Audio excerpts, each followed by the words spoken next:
Ya está prendido.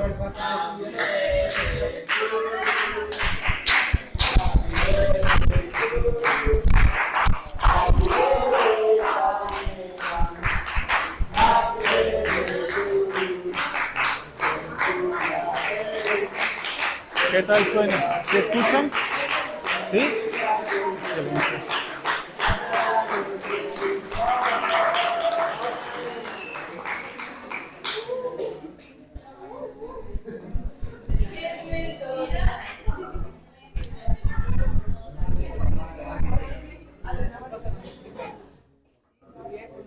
Qué pena, disculpen.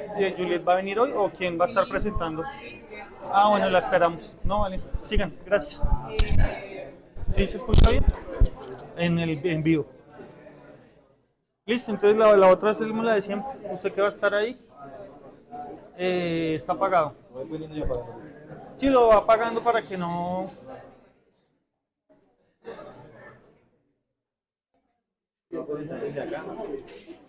Eso fue lo que yo entendí. Ah, pero todavía no estamos en vivo, ¿sí? O digo, ya está transmitiendo en No, YouTube. yo estoy grabando, pues sí está transmitiendo. Ah, marica, no diga groserías. En serio. Nos van a bañar.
Ahora sí con toda, muchachos.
Bueno, chicos, les recuerdo lo que les dije al inicio, porfa.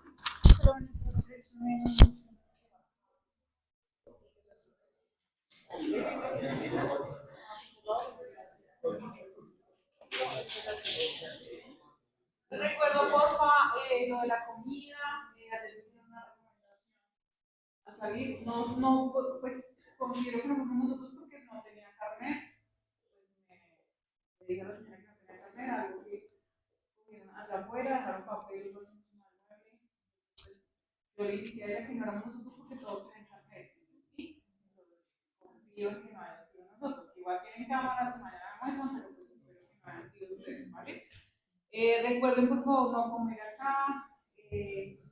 Si van a salir, pues obviamente dejar, o sea, entran, salen, cerrar la puerta, hacer un ruido. Hoy están estudiantes acá en la sala de allá, se va a escuchar un poco más de ruido. Si van a salir, por favor, salgan, cierren la puerta y pues entrar con cuidado en general. Recuerden por favor lo de los bordes. El otro salón ya les pegaron uno de esos, entonces pues porfa para que lo tengamos muy en cuenta. De acuerdo a cómo nos comportemos, vamos a seguir teniendo espacio para hacer cosas acá, pero pues les pido que por favor lo miren. Va a haber una charla que se les va a dar, les vamos a programar, les aviso la otra semana y confío en que espacio para que sea acá, que es algo que les va a interesar muchísimo. ¿Listo? Entonces, para que por favor lo tengan presente, las van a empezar a llamar, están en el orden, creo que ya acabamos a su hora. No sé si tienen alguna pregunta. No, ninguna, listo. Entonces, pues. Good morning to everyone. I think you're sleeping there. So good morning. Better. Okay. So we're gonna start. Are we ready? Okay. So let's start with the opening of Cloud Citizens English Project 2025. Okay. Let's start with Alison Mariana Arevalo.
Luego que es auriculares porque este es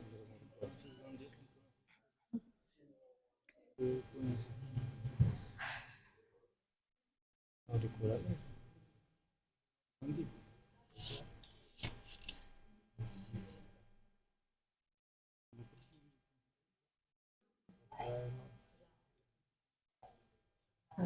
Sí. Suena muy suave. Suena muy suave.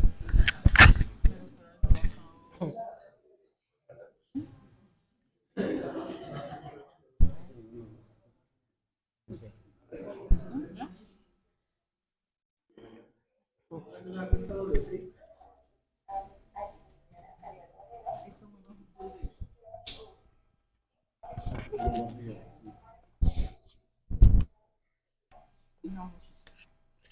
Sí, toda razón.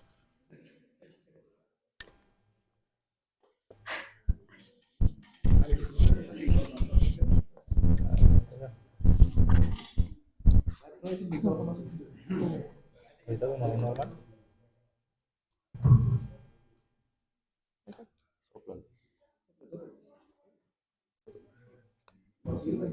No, nada sirve. Ay, por eso no quería ser la primera. Ay, pero se supone que ayer ya sabían cómo cuadrar eso. Ya para otras las cosas.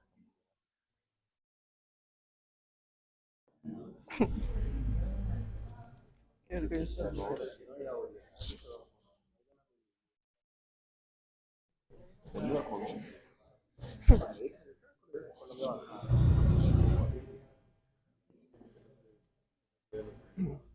¿Has visto cómo estamos?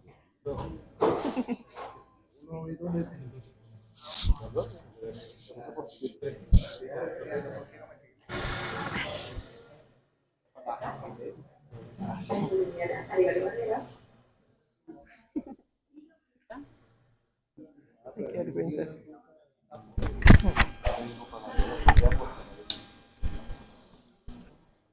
Good morning. I'm Qué vergüenza.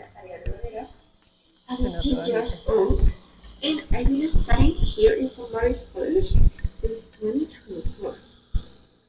The main reason why I choose learning English is because it is a huge tool to introduce myself into opportunities and also for understanding better the career they want to study, that is, geology. No puedo ver. I'm passionate about earth No puedo science, ver. so I would like to explore how natural process works and how we can protect the environment through science. Geology is a branch that carries with it some of the most important issues in society nowadays. It's for that reason I consider learning English and having an accurate communication is really important here, since English is the language of science and it can help us to connect with people around the world. However, geology is not only about being attractive nerds. It's about skills, good writing, interest in maths, science, exploration, and even computational abilities. Also, it is crucial to learn how to be a good leader and be willing to work with others.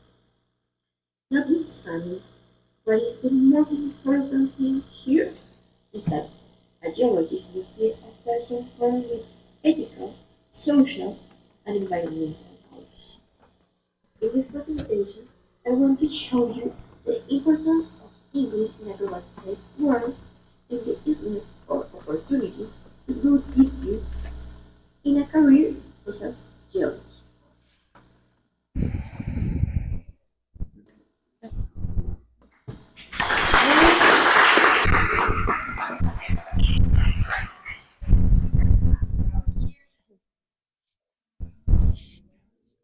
Hello.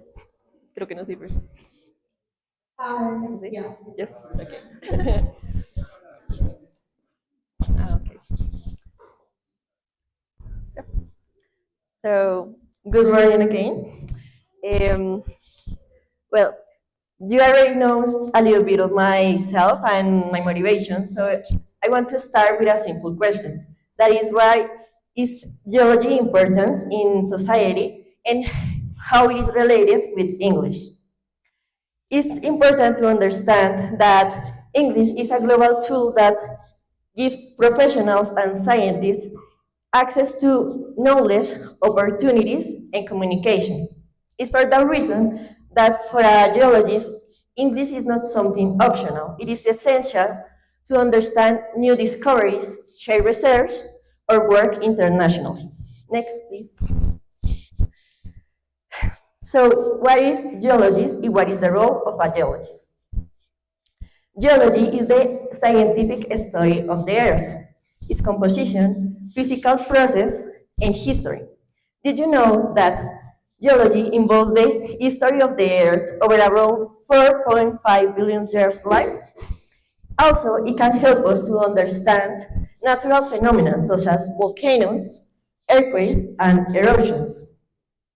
However, this career asks for something more than just data or literacy.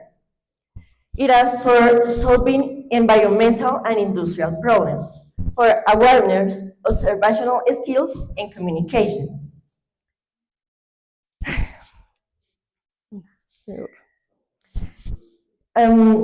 Next. And also, for being a geologist, we need specific skills, just like good writing and accurate and clear communication, individual and teamwork, and interest by investigation or experimentation. All those must be strengthened by the English. It is because English is the speech of science. And it is important to connect with people around the world. Maybe it could be just for writing papers, for sharing reports, or for reading international publications. So English is basically a key to triumph in this fight. But where we can apply these abilities? Next. According to the University of North Dakota, more than half of geoscience work with private entities, when the other ones are hired by public institutions or by the government. That variety shows that a geologist can work in a lot of spots, such as environment, exploration of production resources, and engineering projects. But let's see more specific with the files of a geologist. Next. Next, please. Um,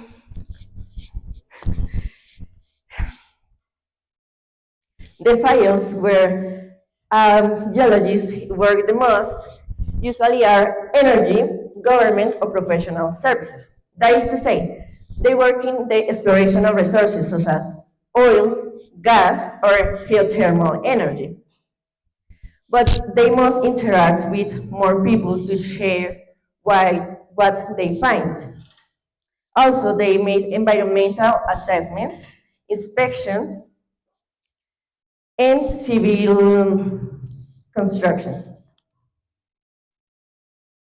But also, it's important to study to access to the top universities. Next. The best programs in geology are offered in English-speaking countries such as the US, the UK, Australia, or Canada, where universities like Harvard, Oxford, Cambridge, or Stanford offer world-class programs, but even to apply, study, or understand the materials, mastering English is indispensable. But when we want to choose a career, we also want to know if it is well paid or no. So I'm going to show you the average between a comparison in Colombia and other countries. Next, please. Next. The average in Colombia usually starts in a range of 619 to a maximum of $2,000 per month, depending on their experience. However, in countries as Australia, this average starts in $1,600 and a maximum of $6,200.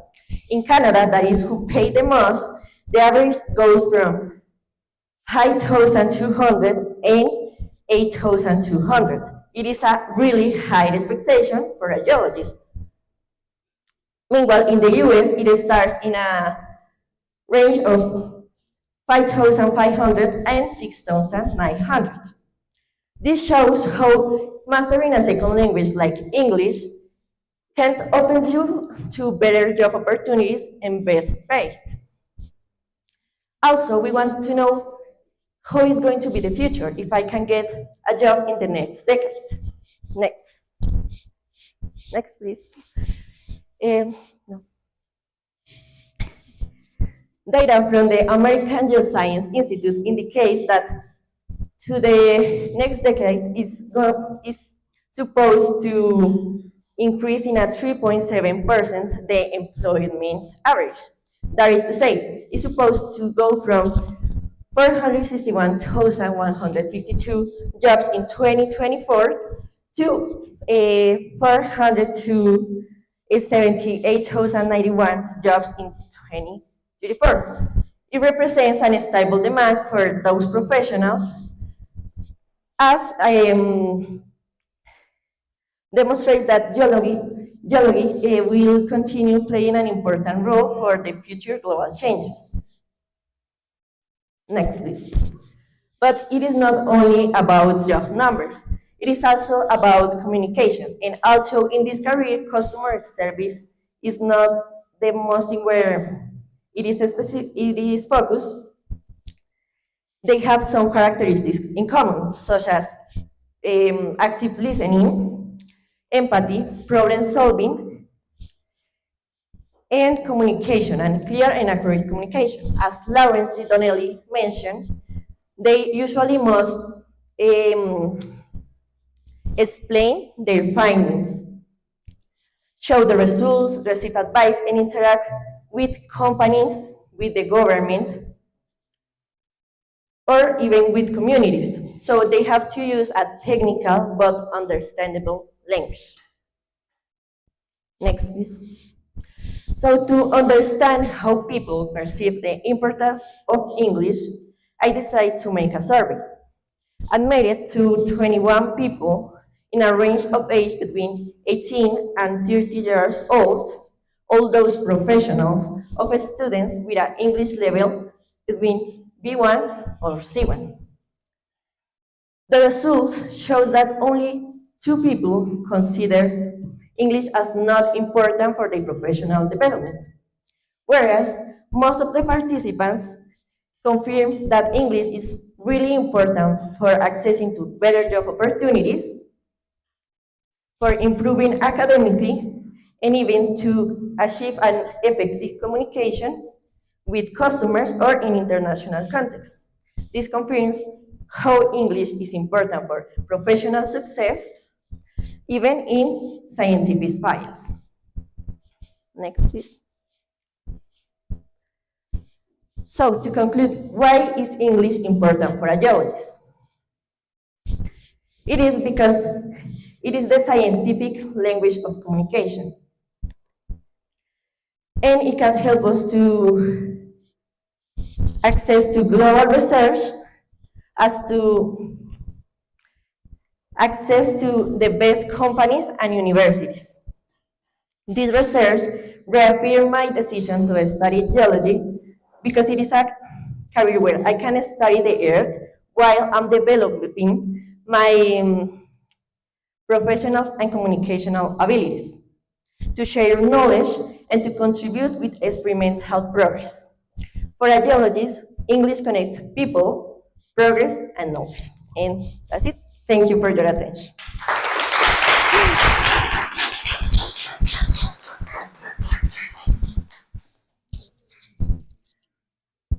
Okay, that was a really interesting start.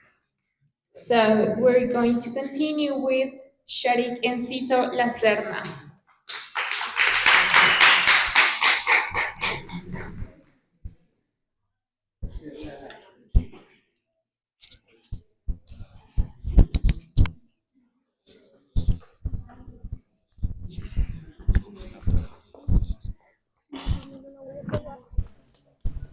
Voy a llorar.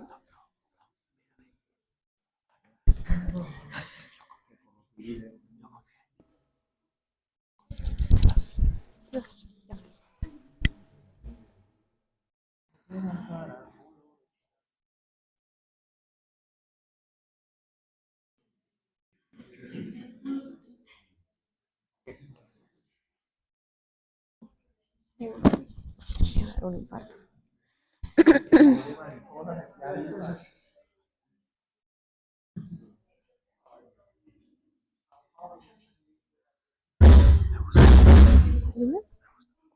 Gracias. Es una foto mía. Sí.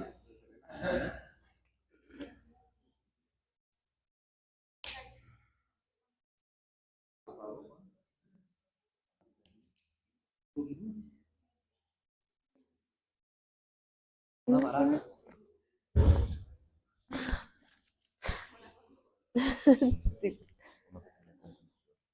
Esta es la conclusión.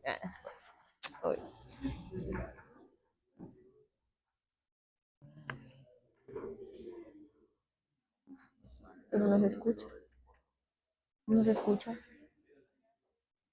Lo controla. Ah, sí. Se va a apagar. Obvio.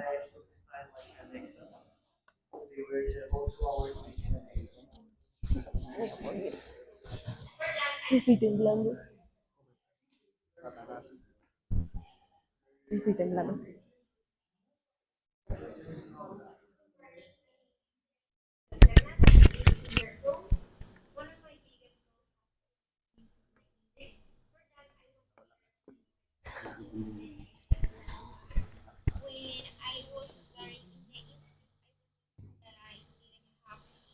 Much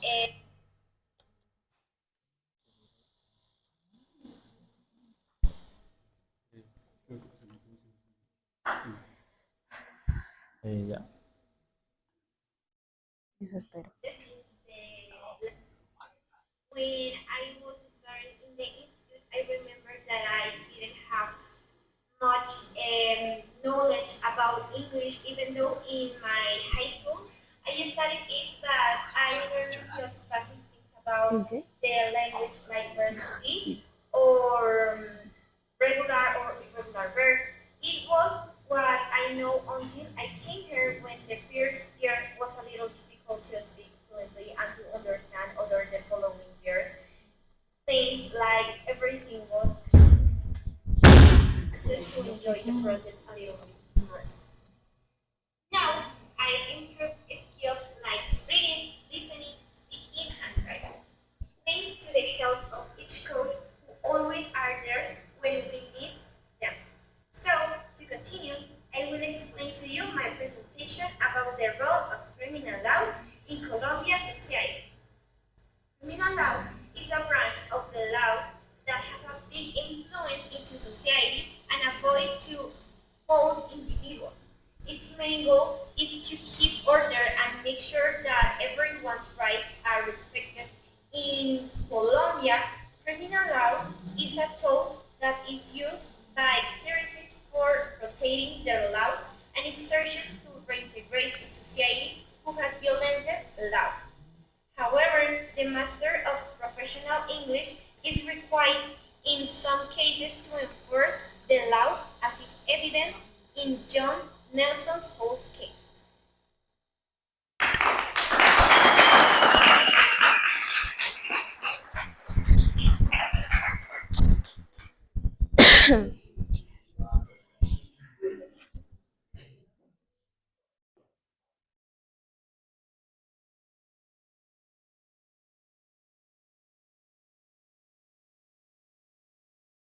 Yeah. Good morning. Yeah. Good morning. As well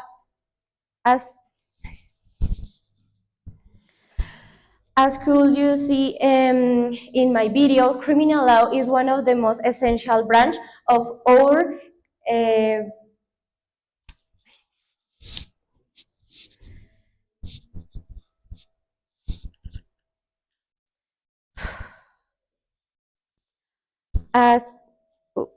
as could you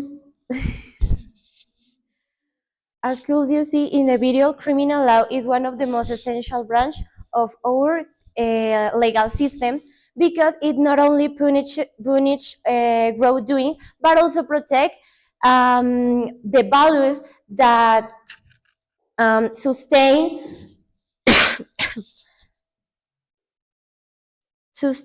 or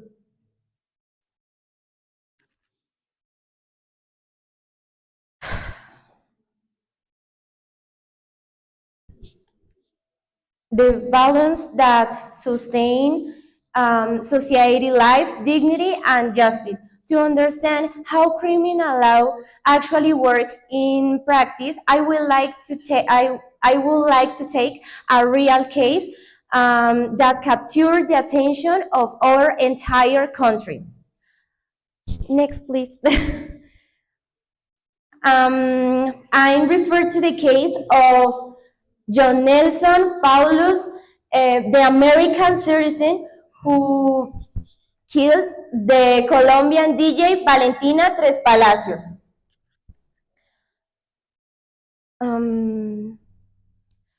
Do any of you remember this case? Yeah, this case was very, very controversial in that moment, mostly because in that moment, Americans said that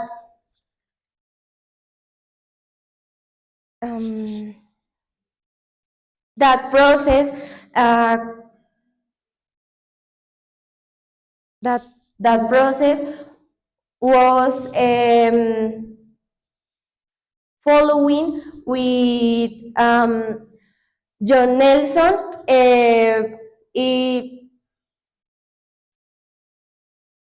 It, it was a,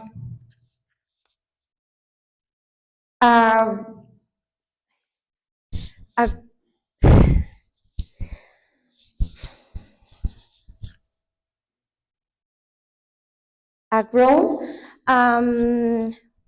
So to continue, I will explain to you the facts of this case.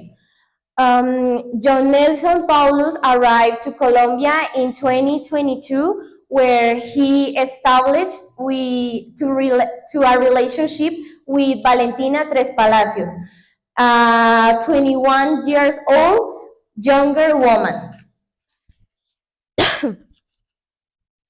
According to witnesses, say that their relationship was very, very controlling, manipulating, and psychologically abusive. The next.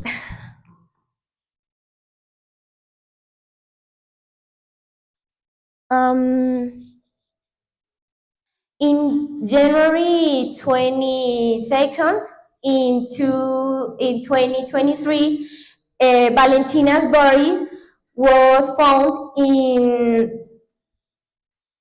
inside a blue suitcase in a trash in Bogota.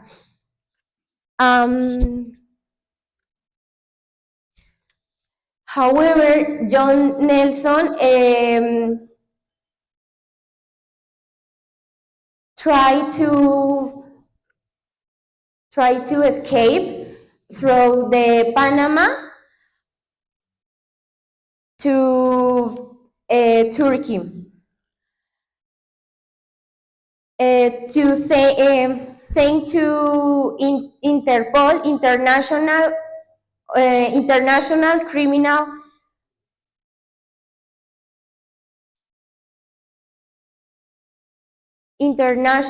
Criminal Organization,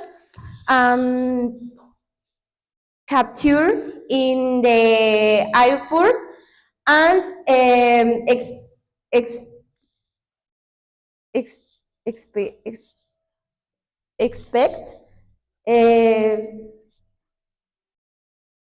expedite him to Colombia.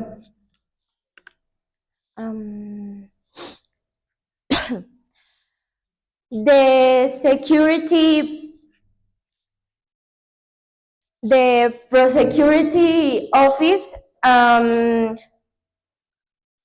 import him of two principal crimes that was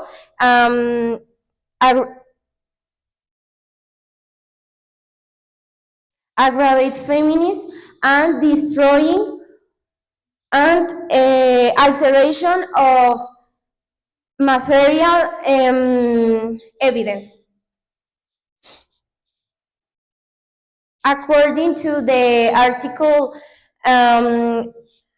104 of the law 1761 of 2015.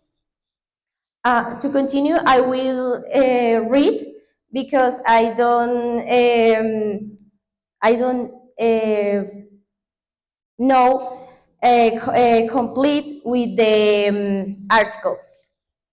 So anyone who cases the day of woman because of her gender or gender identity shall be punished with imprisonment from 400 to 600. What means? That defined as the murder of woman because of her gender. Other article was 4054b that to say whoever conceals, alters destroys material evidence or physical elements shall be sentenced to imprison between 6 and 12 years. An example of for this was dating, an audio, or hiding a weapon. Next, please. This is of the articles that I was is explained to you, and the next, please. Okay. To continue, I will read the famous philosopher. Criminal law is the set of limits and guarantees against the state power to punish. According to Luigi Ferrajoli, criminal law is the area where the legitimacy of the constitutional state is truly tested. What means, in the case of John Nelson, the principal thing that Ferrajoli focus is in the has to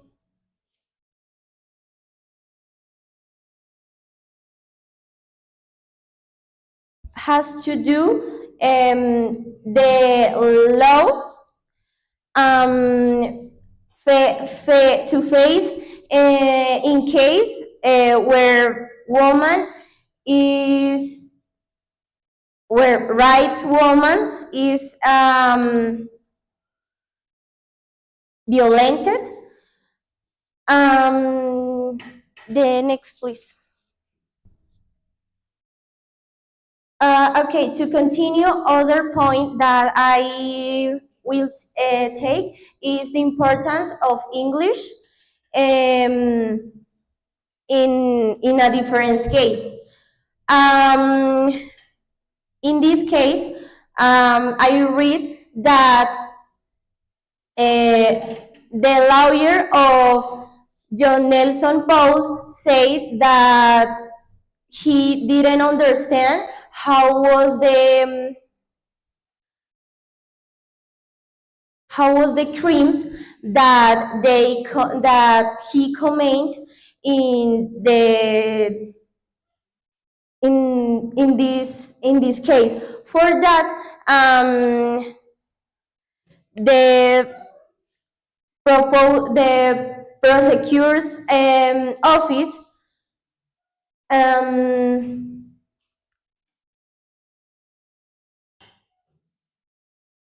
arrived to a clear this point, and it's a fault. For that reason, I take this point. Okay. In the universe, multiple universe don't give with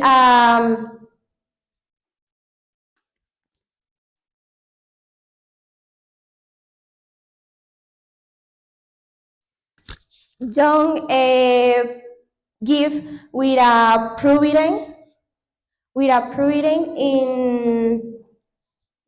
in technicisms like a careers. For that reason, it's more important to learn English. However, it's no fundamental in the whole career. But in these cases,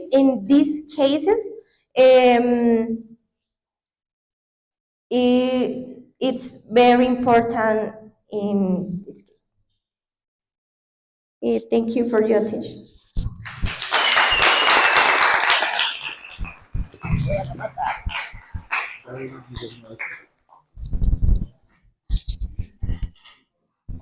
Okay, let's continue. We have next Juan Diego Vergara Castañeda.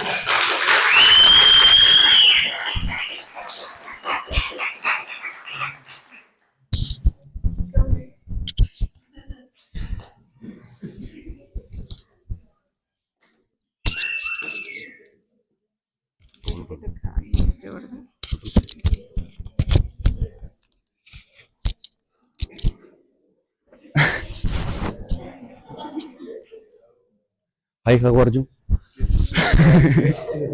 Uy, madre, qué re cerquita.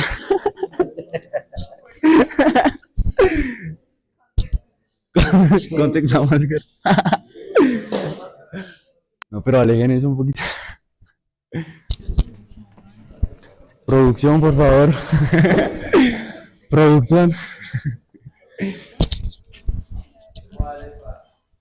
¿Ah? Entonces, ay. Juan Diego. ¿Yo?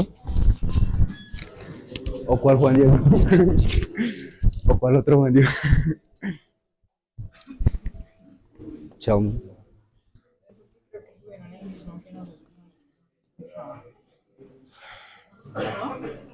¿Sí? ¿No? Juan Diego Vergara.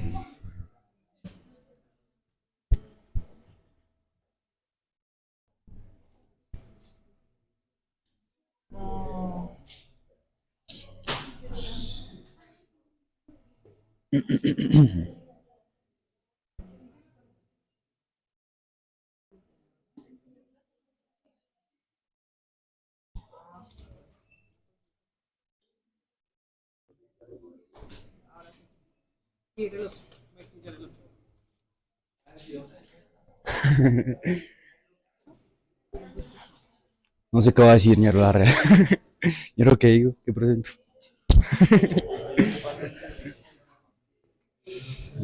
¿Ah?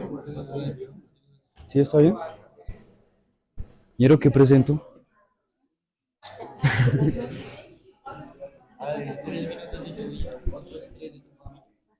Otros 3 de mi introducción. ¿Sí, no? ¿No? Bueno, entonces. Bueno, les voy a decir qué decía ahí porque. ¿Qué pasa? ¿Por qué caras de serios y preocupados? Just waiting. ¿Is what? Just waiting.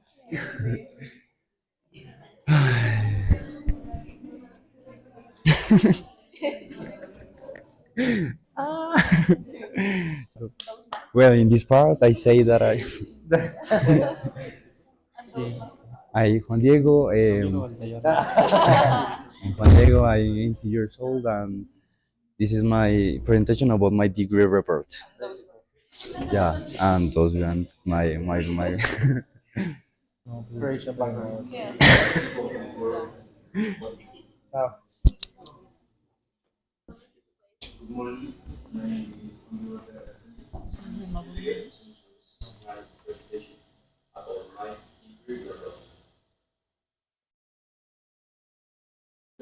The main objective of this work was to analyze how English progressive and professional attitude and customer service can influence my professional and personal development, aligning roles, opportunities, and skills required in the food industry. Furthermore, this presentation will demonstrate how certain soft skills, such as customer service and technical skills, such as a language proficiency, can create a competitive advantage for a food professional compared to those who lack. I have been passionate about gastronomy since my childhood, driven by creating culinary experience that convey flavor, artistry, and emotion. Although I will only be starting my professional career next year and have no work experience today, I have a solid foundation and a great institutions for learning and perfecting my culinary skills. I'm known for my leadership, organization, positive attitude, and creativity. Qualities that allow me to work efficiently and contribute innovative ideas to every dish. I enjoy teamwork and dynamic environments where I can share knowledge, learn from others, and grow continually. I maintain a positive attitude toward challenge, always striving to exceed expectations and offer my best in every work.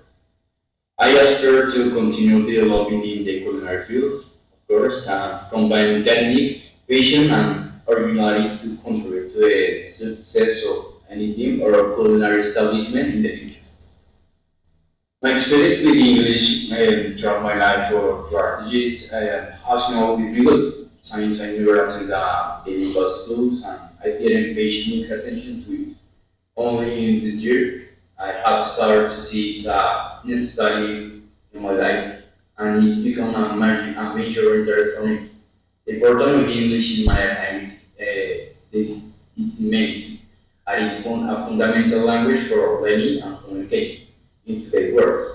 There are many sources of information, such as books, scientific articles, and online resources, are written in English, which allow me to access with a range of knowledge.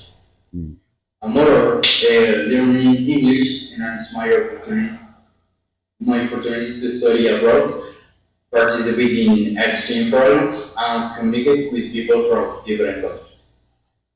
It also helped me develop cognitive skills, expand my vocabulary, and better prepare for my professional future. With much more to add, let's continue with the presentation. Thank you.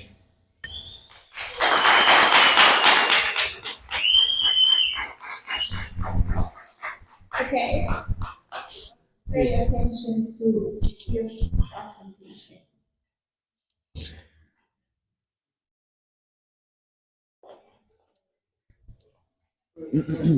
Aló, ah, aló. Um, when I was a child, I remember with great love my father when he cooked for me every day. Well, when I stayed for me, and it's a memory that I have in my heart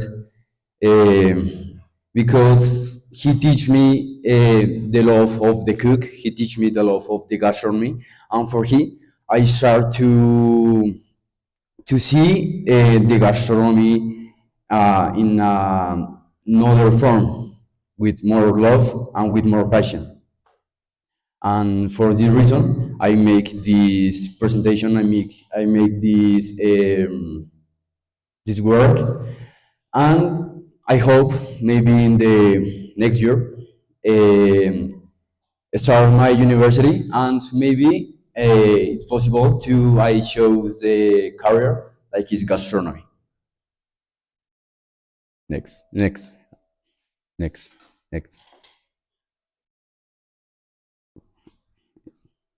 Hello. Um, what gastronomy is?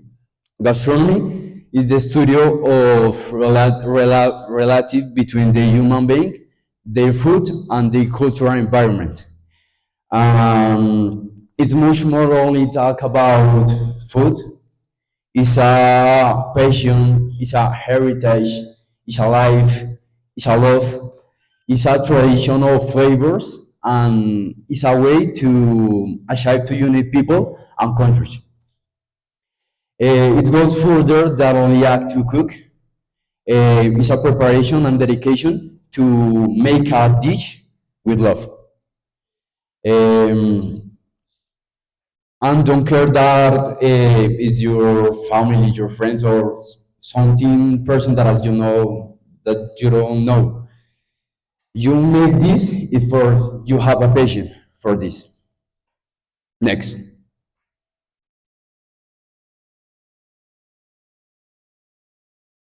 next, next. Okay. Uh, the title is other, but I don't know. The first, the first this well, there are many type of gastronomy, but I think that there are only four that is the more feature at the most general that explain the gastronomy in a better form. The first is practical gastronomy, that is this. This kind of gastronomy is based on the art of science, the art and science of preparing and serving dishes, the preparing and serving dishes. Preparing and serving dishes, yeah, okay. And have a high level techniques of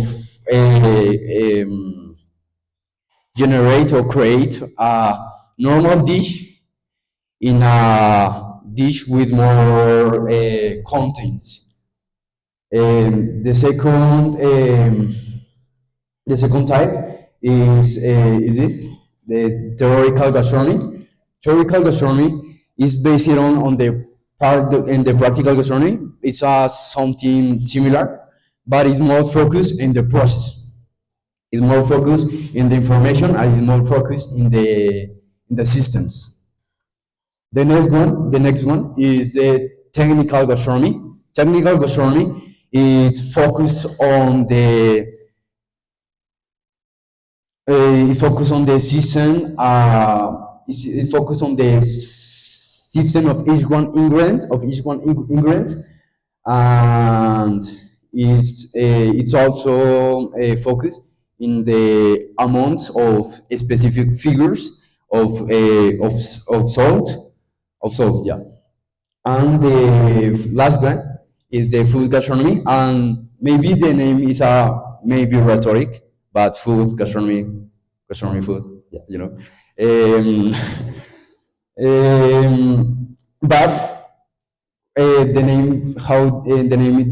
name say that it's the study of food, but it's more focused in the study of beverage, like in the mix of these between in these do these terms, these two terms, yeah. Right? There are many preparations. There are many dishes. Like one example, such as the pasta. Pasta is a very example that I have that I make. I think that I make very well, and a combination with pasta and beverage is the wine. In specific, the white wine.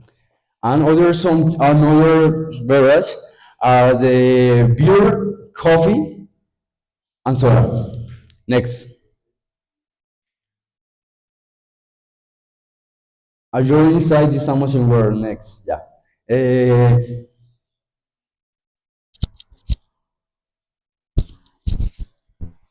Okay. The first for this is ingredients. Well, there are many aspects. There are many important aspects. Don't care. Yes, next, please.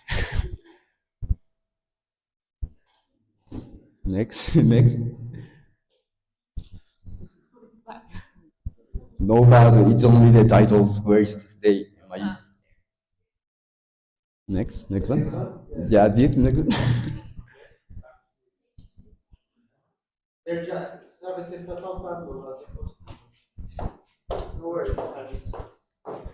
No, no, don't worry. La luz, marica.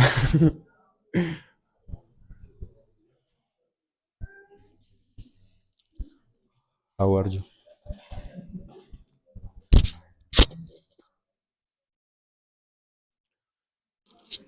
Parchao. Yeah, this one, please. Don't move it. Well, I continue. Yeah, okay.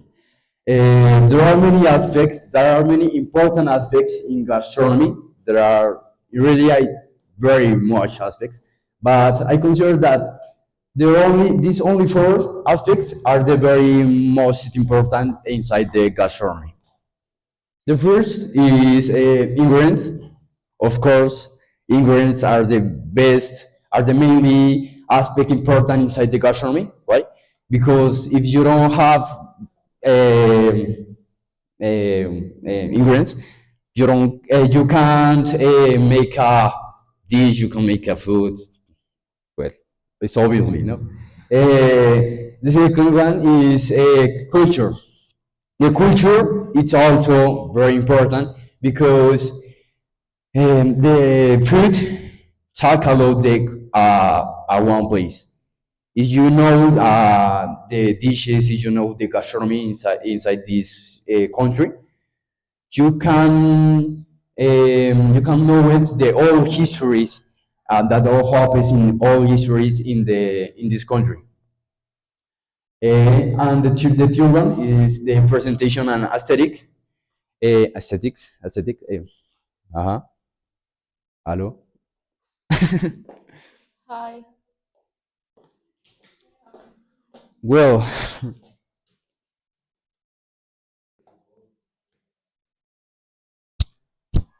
Hi. One, two. hello. Okay. I continue. The third one is presentation and aesthetic. It's also very important.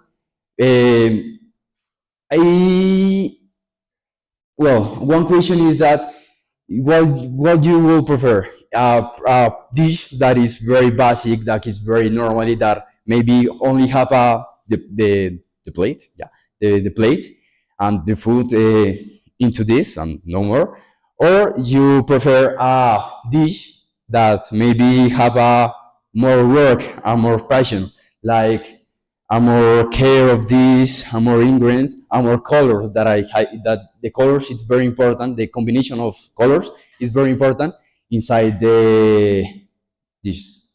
And then what you prefer? Okay, thank you.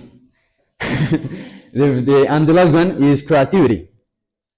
Creativity is very important also because in a chef is very necessary, it's very important that a chef have a creativity to make innovance new dishes, create new dishes, new recipes, and that's it. Next one first, please. How English impact in gastronomy? Next. Well, the English is the mainly language in all the world, obviously, yeah. And then it's for the reason that English is very important in gastronomy. Not only in gastronomy, obviously, it's only important in all specific realms around the world. Also, in the world of gastronomy, the English is the mainly language of food. Why? Because the majority of the most of books of recipes there are in English. The traduction it's only in English, but is really that there are five important language that are the first is English, the second is French because it's the more or less is the mother of the gastronomy, the language French. The third one is the Italian. The fourth one is the Germany, and the last one is Portuguese. Next one, customer service. Well, customer service also is very important. Don't care that if you want. Normally, if you study gastronomy, if you want to become a great chef, but don't care if you be a chef or via person table, mesero, uh, a what? A waiter. Um, yeah, what I say. Well, don't care that if you be this. You have in necessity or obligatory need a great customer service. In fact, inside the all ranks, the customer service there are inside this. Um, you need in customer service you need a great vocabulary with the clients, and of course the English is very important inside customer service. Why? Because um, you need the English to can't communicate with others clients like clients extranjeros clients foreign clients foreign clients, and yeah, that's it. And next one please. And finally, the English is very important inside the all works in the world. And I want finally with a phrase that English is not a is not a English is not a privilege, it's a necessity. Thank you.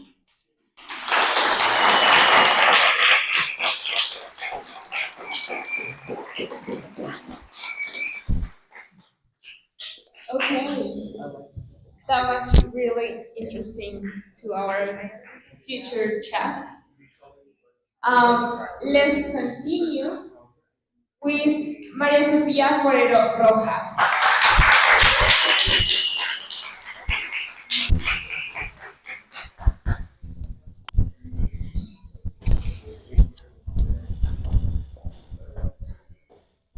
One, two, three.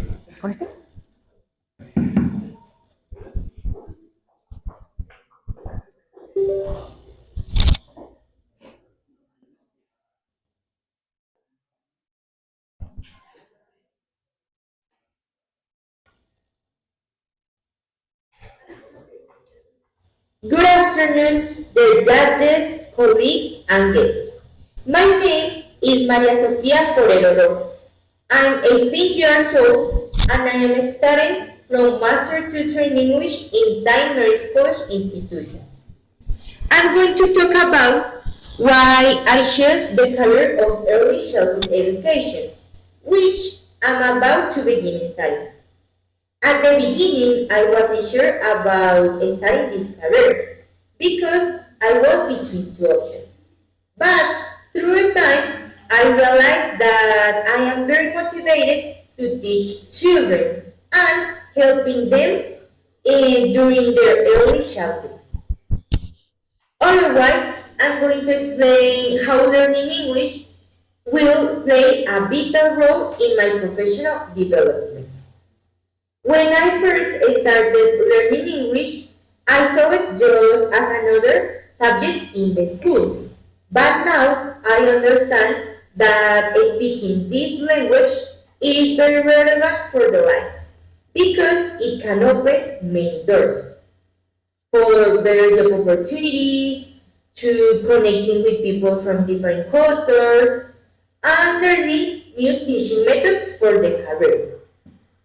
I have started working on improving my hard skills, like expanding my knowledge on child development, giving instructions during classes, and professional ethics, as well as enhancing my soft skills, like empathy, patience, problem solving, and effective communication for understanding children's emotions, being able to listen to them.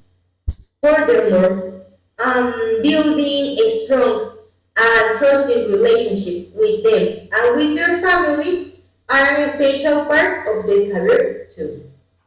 The purpose of my presentation is to explain a little about the career. Also, show how learning English can boost career opportunities in the field of early childhood education.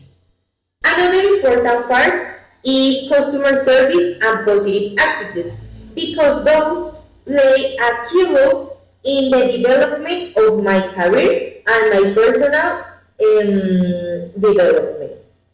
So I hope that you enjoy my presentation and you can understand all the importance that an educator has in our society.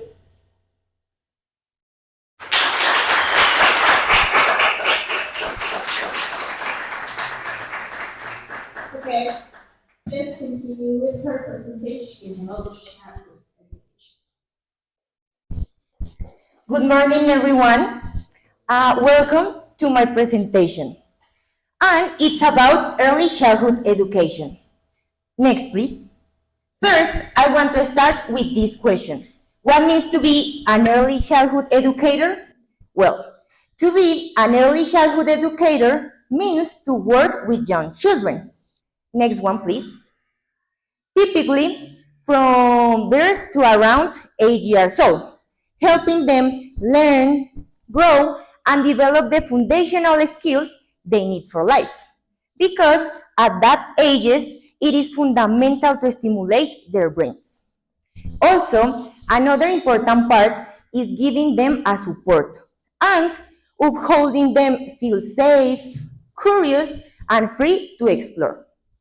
Furthermore, educators carefully observe children to understand how they learned, what interests them, and what challenges they face. And the idea is to adapt activities to support their development, improving their skills through plays, songs, art, and movement, because kids can focus being seated. Next, please. Now, I'm going to talk about the importance of early childhood education. Next, please.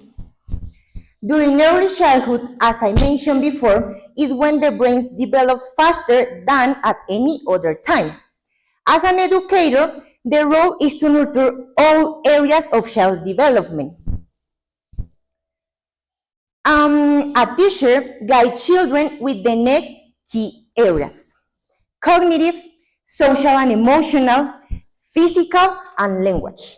Cognitive, helping them think, reason, and problem solve.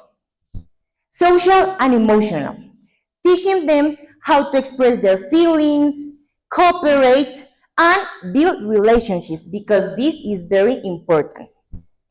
Physical, supporting movement, coordination, and health. All those things related to their body. And the last one, language, encouraging them to communicate, storytelling, and acquire more vocabulary. Have you ever wondered what are the essential skills for an early childhood educator? Well, next please. Now we can observe 5 of them: communication, classroom management, institutional skills, collaboration, and teamwork, and problem solving. But also we have empathy, patience, organizational skills, positive attitude, creativity, among others. In general, these skills make an educator more effective, caring, and adaptable to any situation that could happen in classes. Next, please. As I was saying, positive attitude is a key point in early childhood education, but also we have to add customer service. Next, please. In terms of positive attitude, creates a warm and supportive learning environment. When teacher shows kindness, enthusiasm, and patience, children feel safe, happy, and motivated to participate in classes. A positive educator helps children to manage their emotion, develop social skills, and, learn more effectively. Next, please. Otherwise, customer service is essential for building strong relationships with families. It helps to create trust, improve communication, and make parents feel confident that their children are in a safe and caring hands. Next, please. Those abilities are crucial for an early childhood education. But if you want to enhance these abilities, English is the answer. Next, please.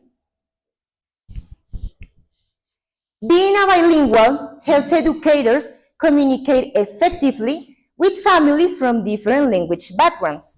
It means that if I want to teach in another country, I will be able to do it, thanks to English. Bilingual teachers can support students' language development and make learning more accessible. It also promotes cultural understanding, improves teaching flexibility, and enhances career opportunities for the educator. English is not an obligation, but nowadays it is a necessity. If you have a great level of English, it boosts your career opportunities. In my case of my career, as in Colombia as abroad. Next, please. Next, please. Taking into account, in Colombia, we have two sectors. The first one, public sector, and the next one, private sector. Regarding educators who work in public sector, they don't earn a high salary because those institutions don't recognize the use of a second language. In view of the fact that the salaries are strictly defined by the career leader. It means that if you have little experience or if you studied a specialization or a doctorate. In private schools, being a dual language teacher offers you elevated salaries for teachers who certify a superior level of English. In this chart, we can observe the salaries that earn an early childhood education with educator with English. Next one, please.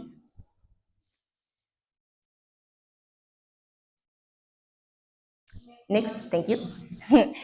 Talking about international aspirations, in United States, there are more vacancies for bilingual teachers. In United States, the salaries are 24% higher for a bilingual teacher than a monolingual teacher. It shows us how English can improve our professional development and make that we get better job opportunities. Next one, please. Now, I'm going to show you a little interview that I did for an educator who is studying English because she realized that knowing this language, it is essential.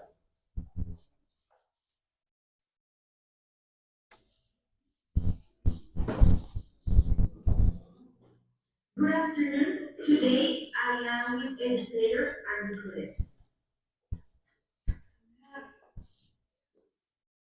And now I'm going to answer some questions about early childhood education career.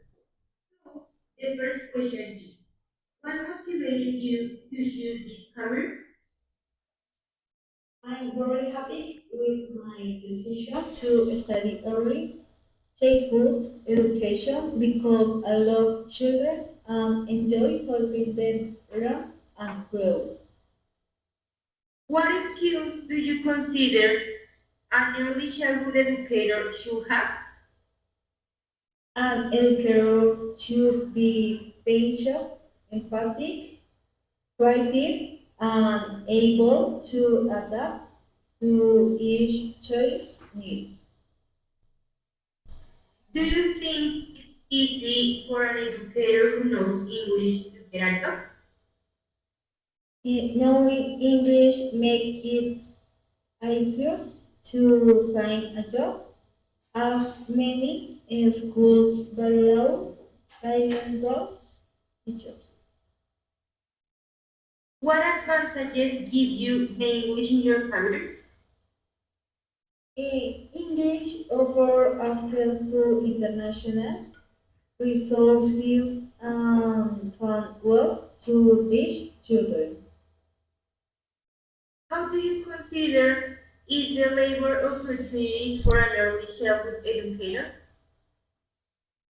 There are many job opportunities in schools, kindergartens, and community programs. And the last question, do you think the job opportunities that come your way were thanks to English or can you get them just with a degree? The degree is the base, but English and other skills open doors and make educators more competitive. Okay, Andy, thank you for your time. Thank you. And thank you to the audience for your attention. To conclude, with my presentation and with the interview, we can analyze that English is a useful tool for our daily life and for develop our job opportunities. Thank you very much for your attention.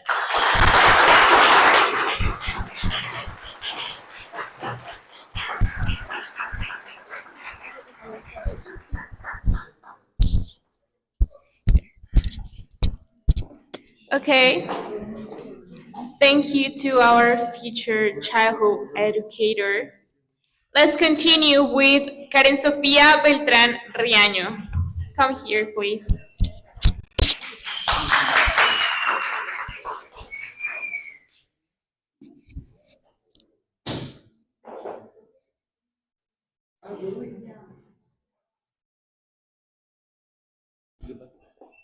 Thank you.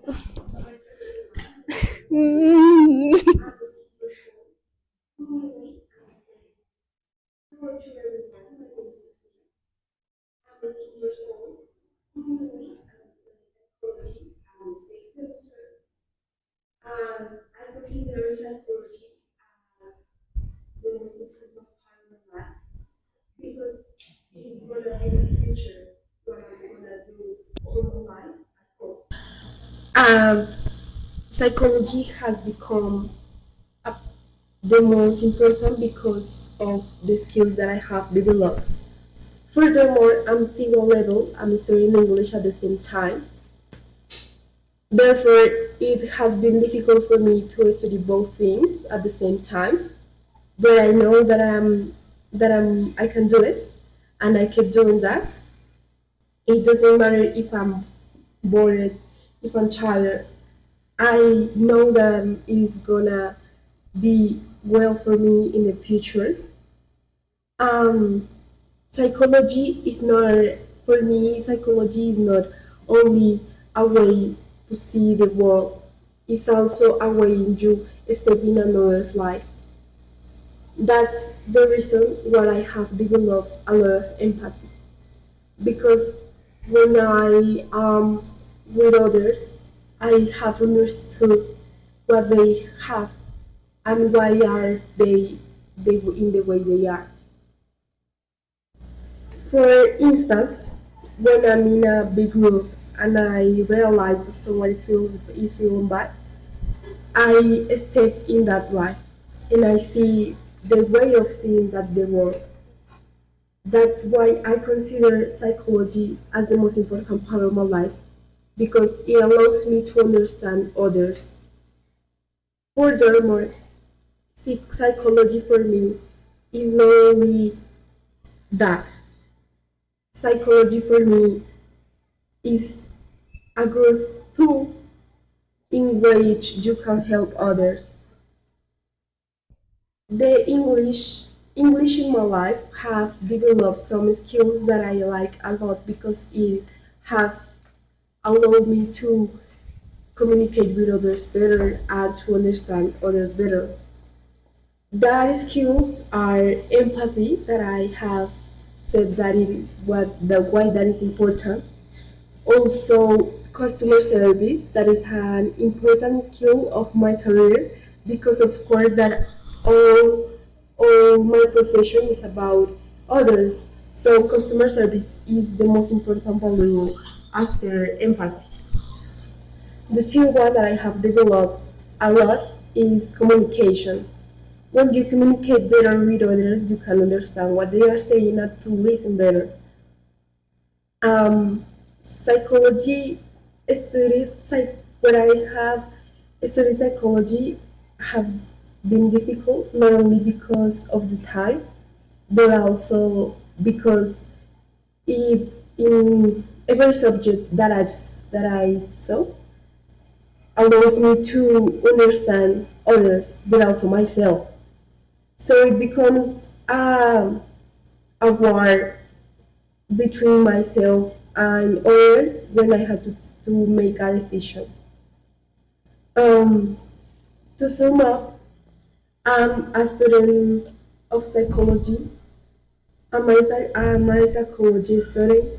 I'm a, I'm, I'm studying English in C1 level at the same time. And I like those kind of things because it allows me to develop other skills. I hope that you understand what I am studying that, and I hope that you enjoy my presentation to know about me better. Thank you so much.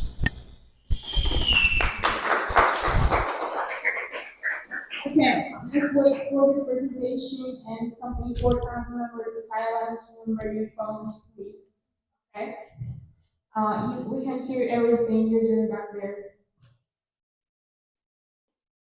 So remind you, well, we said this yesterday, but remember what having everything in account good to get your scores for your presentation. So we know who you are checking on presentations or you are checking on your phones all the time. So just don't get surprised on your scores at the end. Let's continue with her. Well, hello to everyone. Mm. Hi. Hi. Well, hello to everyone. Let's talk about what is psychology and how can I improve my personal profile. Next, please. First, what is psychology? Psychology is not only giving advice to others, but it also requires some soft skills as confidentiality, evidence-based practice, and clinical judgment. As I said before on the video, empathy becomes the base on my career. And the second one is communication. Communication is the base on my career. As these values becomes the base to improve my personal profile, to improve my professionalism during therapies and during talk with others. Next, please. The importance of psychology is mental health. To support that, I wanna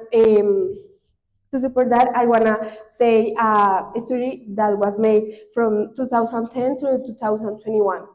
This study shows that during the pandemic, mental disorders have increased a lot because um, people were in their houses and they didn't have other things to do. So mental disorders have increased a lot, becoming answering the top of the list.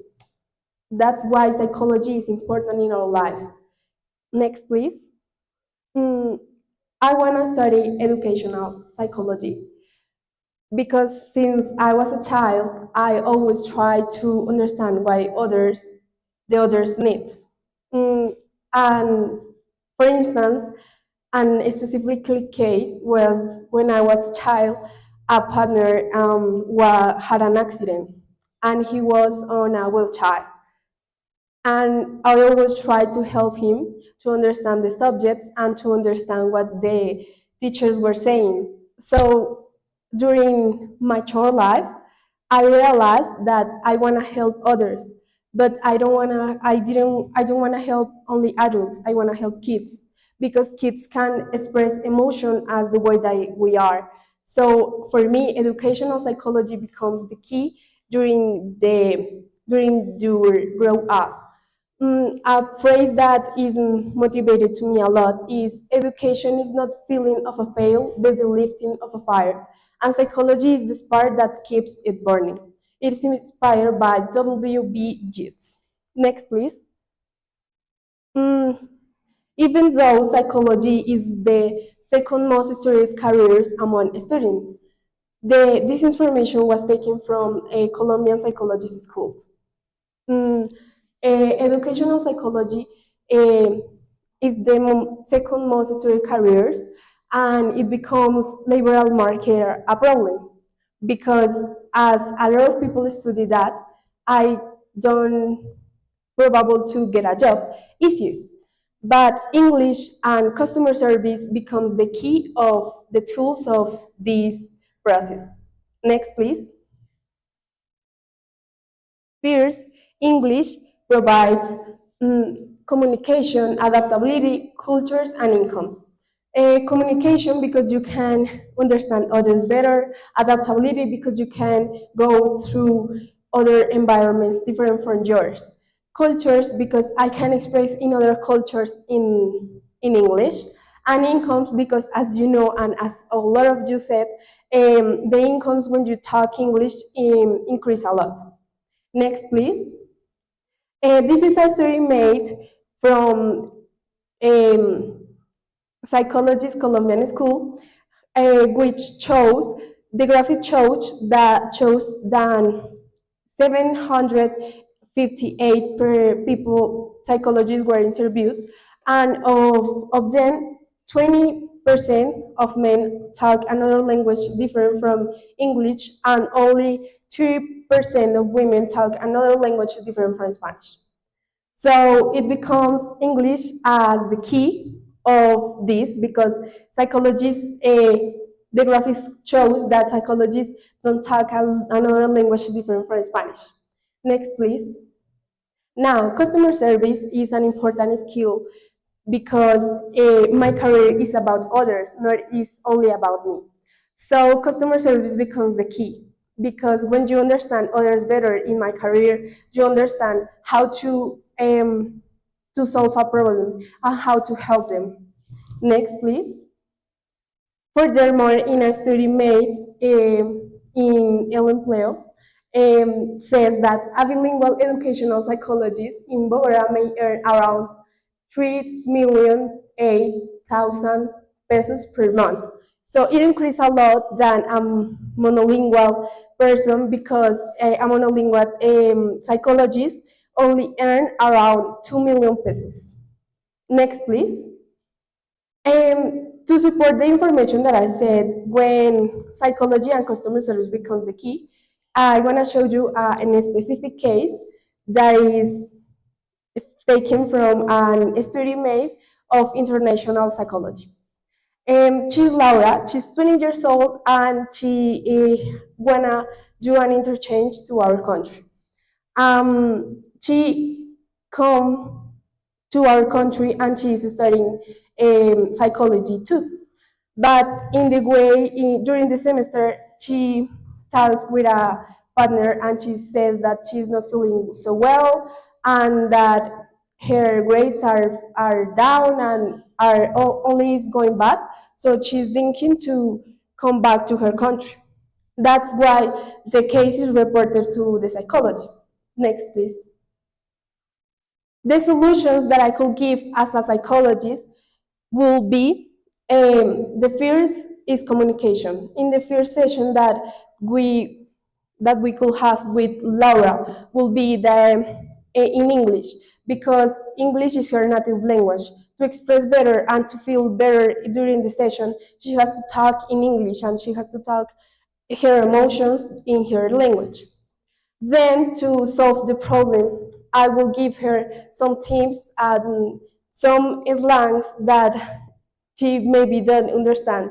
For example, why we said don't give papaya, she couldn't understand that. So I will give her tips that what does it mean. And the second one is cultural environment. I will do a cultural day on the university, not only for her, but also to her partners who are from other countries to know other one about their environments, about their cultures in their countries, to increase the communication among the students and to understand better among the students and professors on the career. Next, please. To conclude all the information that I have said, psychology can improve a lot with English and with customer service, becoming those the tools to improve my career and my personal profile and to earn more money. This is all. Next, please. Thanks for listening to me, and I hope that you have enjoyed my presentation.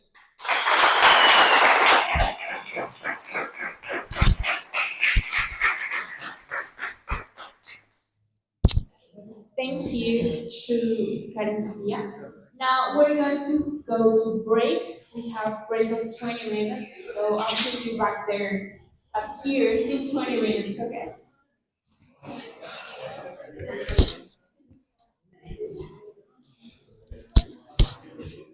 Please remember the noise, so please go out without making so much noise. Thank you.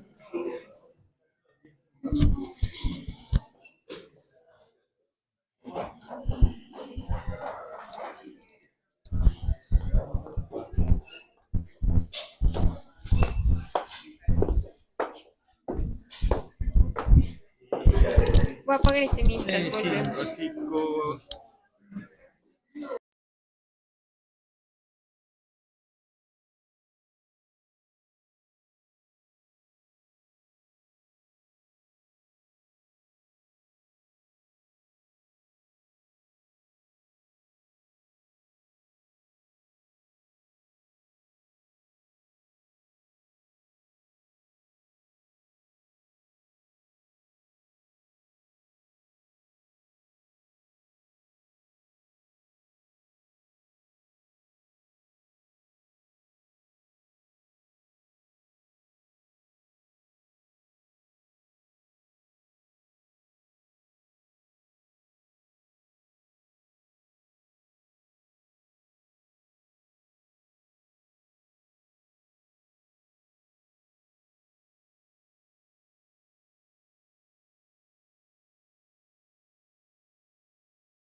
16 on video games, cell phones, technology, and computers. Actually, I love it. And there was always a question that made me talk about how did it work, how those electronic devices were built, and for that reason, my curiosity drives me to know a little bit more about the electronic world.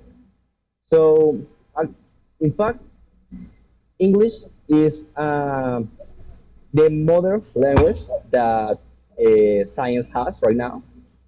Um, Everything related to technology uh, has something in English, like the advances, messages, and for understanding, you need to know how to speak English, how to interpret that kind of information. So that's why I'm studying English. Nowadays, I'm aware about the relevance of English in my life, how it strengthens my profile, and opens doors to me, to my life. But it wasn't like this always because when I was at high school, my perception of English was completely different. I thought that people who know how to speak the language only did it with the purpose of feeling better or superior than others, trying to humiliate everyone. But that mindset has already changed. Thank you so much.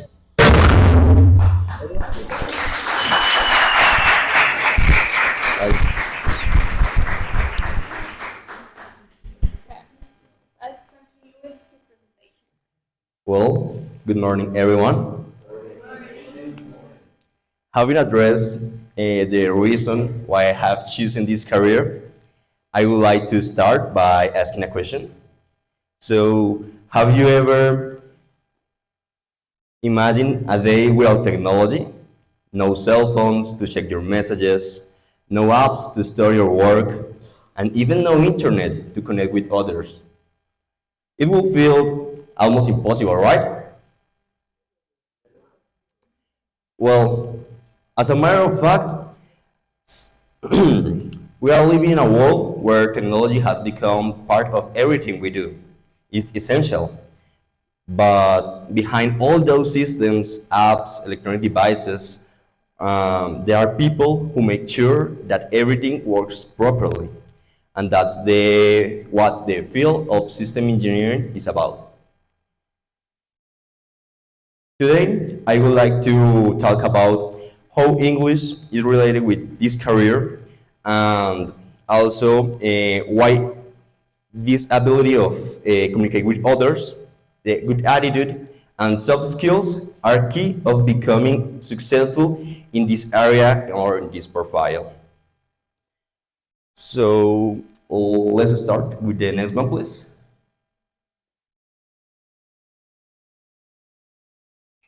Thanks. Well, as Pierre Villain said once, a brilliant idea is a brilliant idea, no matter the language. But if you want the whole world to hear it, you must speak English. And that's exactly what happened in this field, because it is a wide field where you need to communicate with several amount of people that you didn't even know at the first time. Today, the English, next one please, sorry. Today, English is also known as the universal language of technology. For example, every manual, tutorial, or software documentation is written in English. And how you are going to understand what it's saying at that document if you don't know how to read it, how to comprehend the whole information. And also, in technology or programming, there's a lot of modern words that are in English by default.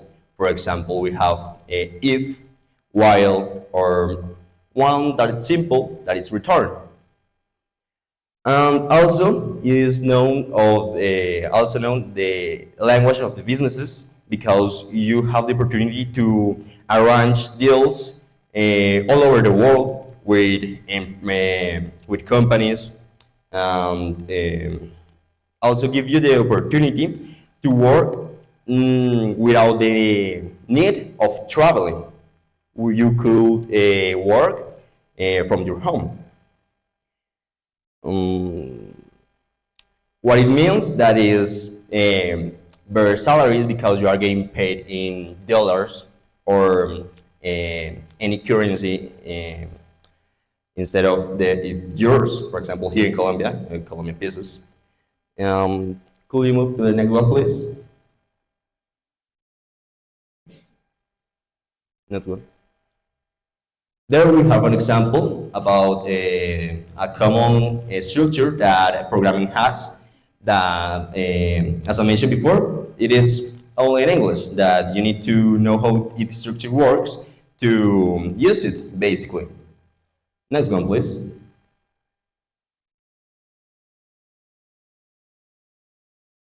Now, let's answer that question. What is system engineering? To give you an idea what is that field, let me give you an scenario.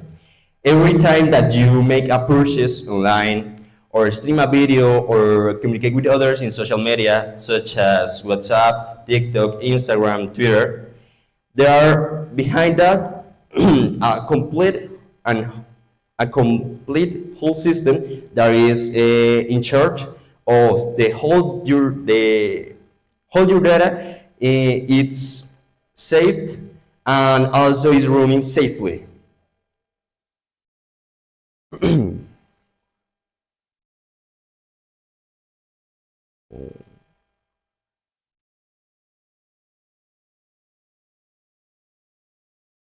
On the other hand, system engineer not only system engineering work with in their proper field because they work together with another fields such as programmers, designers, or clients that ask for a permission or an app. Could you move to the next one, please? For example, we have the security, the building of electronic devices such as our cell phones, computers, everything that is made with technology and with the purpose of making our lives easier. That's the main purpose of technology. And something that is also tricky is that they are also known, the system engineers are also known as architects, but it's not common to say it because they don't build buildings. What they build is systems that helps to improve our process. Could you move to the next one, please?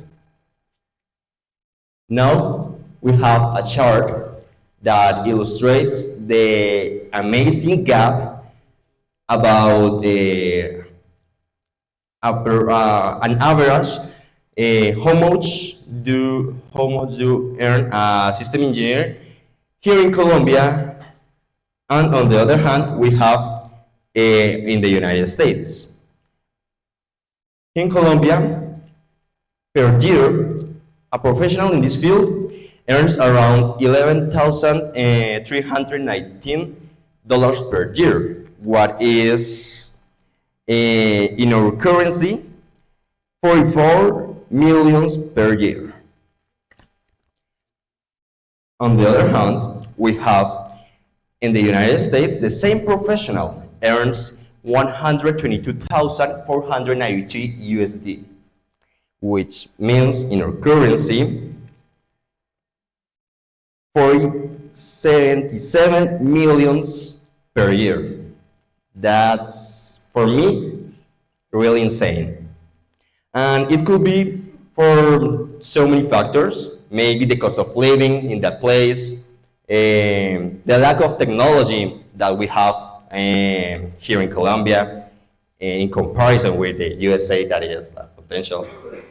But that also show us the importance of knowing a second language, of making your life better, improving your professional field, and also making the money that it's what we all are trying to get with our efforts.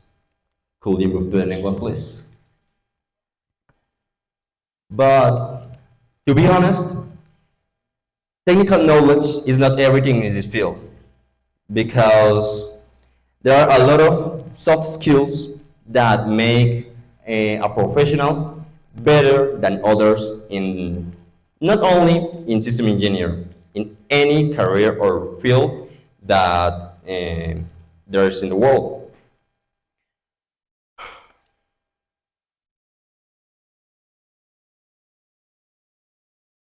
For example, adaptability is something that a system engineer needs to know because that person needs to fix or fit, sorry, with the needs of the client, what they are asking for, and making the great job possible. Critical thinking to offer better solutions, time management to your projects. For example, let's suppose that we are working in a project that the deadline is close, everybody is stressed, and at that time, no matter who writes the best code, what matters the most is who keeps calm and offer the best solutions. Could you move to the next one, please?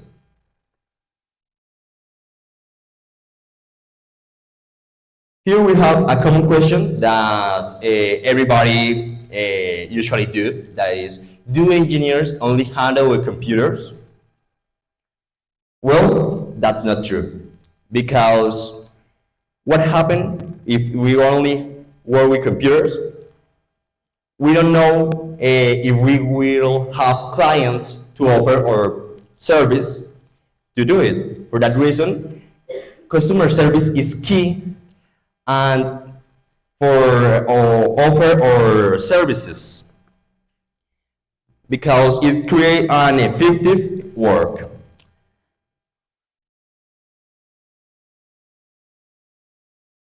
As I mentioned before, knowing our client, it's something really important because we need that a person feel satisfied and also comfortable with the job that we are doing for that person. So to conclude, system engineering is not only about staying in front of the screen all your day, coding, writing or programming a website. You need to know or think outside the box, offering better solutions and the creativity. It will be your best tool. And to summarize and to finalize, I believe I belong in a world where a system engineering could comprehend how think about who are going to use their products, their process, and make it with empathy will make technology most human. Could you move to the next one, please? Thank you so much for your attention.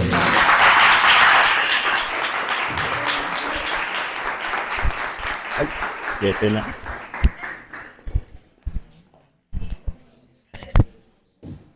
Okay, that was a really nice great start. So We're going to continue with Karen Janet Rodriguez. Where are you? Going.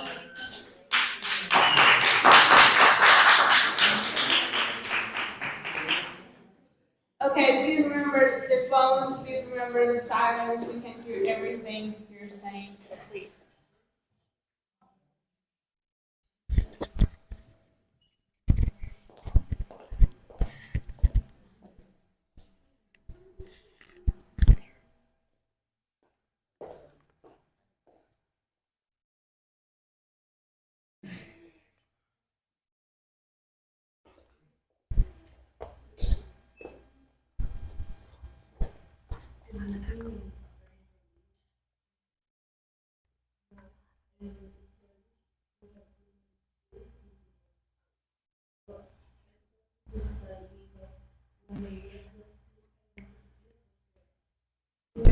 I didn't know exactly if I really wanted to do that.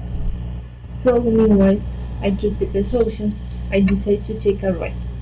After a year, I realized that Star Wars.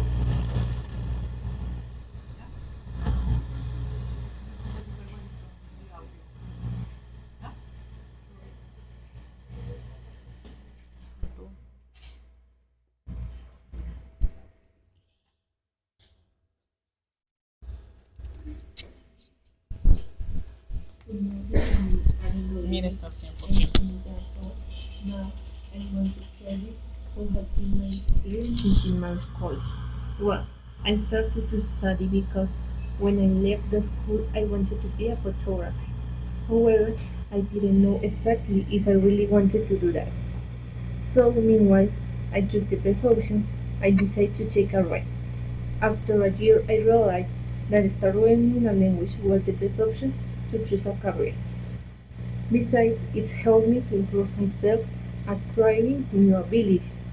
After a long time of searching an academy that offers to me a different kind of teaching, St. Mary's College appears in the best moment, like a great option. And I talked with my parents about my decision, and they decided to support. When I when I initiated to study, I lived in Cucunua, but the price to transport me was so expensive. For that reason, I moved here to Zipaquirá, and now I live with my aunt. My process here has been so gratifying. Whether I have learned and learned a lot, not only in the schools, where we just practice the verb to be. Here I realize that English is not just that. English understands a lot of abilities, such as read, write, listen, speak, and even vocabulary, that you have to review continuously by yourself to gain an advance and start to obtain fluency. Afterwards, 2 years, I'm able to write, listen, and read and keep a conversation about several topics and understand new vocabulary. Furthermore, senior schools not only teach us a language, we also get abilities that convey us to continue growing as a gentle person with values like respect, responsibility, and tolerance. With this in mind, my point of view has a big change due to the career that I wanted doesn't doesn't has a lot of opportunities in the country. But learning English I could realize that this field has many opportunities here and abroad overall. For that reason my project is based on how English improves the photography. Thank you.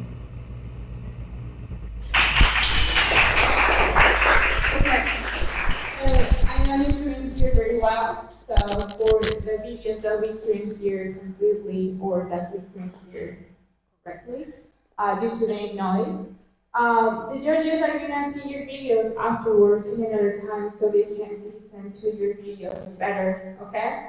So we're gonna keep presenting them for your classmates to see it, but the judges are gonna see it again to check everything you're saying.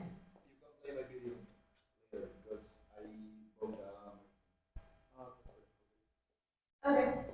Perfect. Okay. her, so claps for her, please. Come on.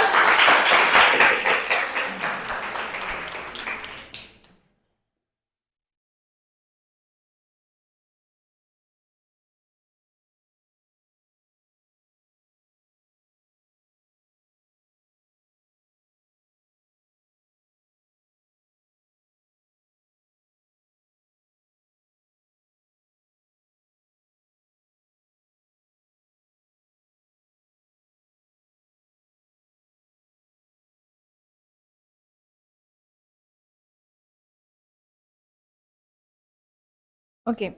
Good morning. Today I'm going to present you my presentation, that is the photography enhanced by the photography enhanced by the English. Well, first I'm going to do a little presentation about the photography. Photography is the art and the process of capturing an image in movement or non-movement with a device using the light, where the photographers propose short detailed images in a high quality to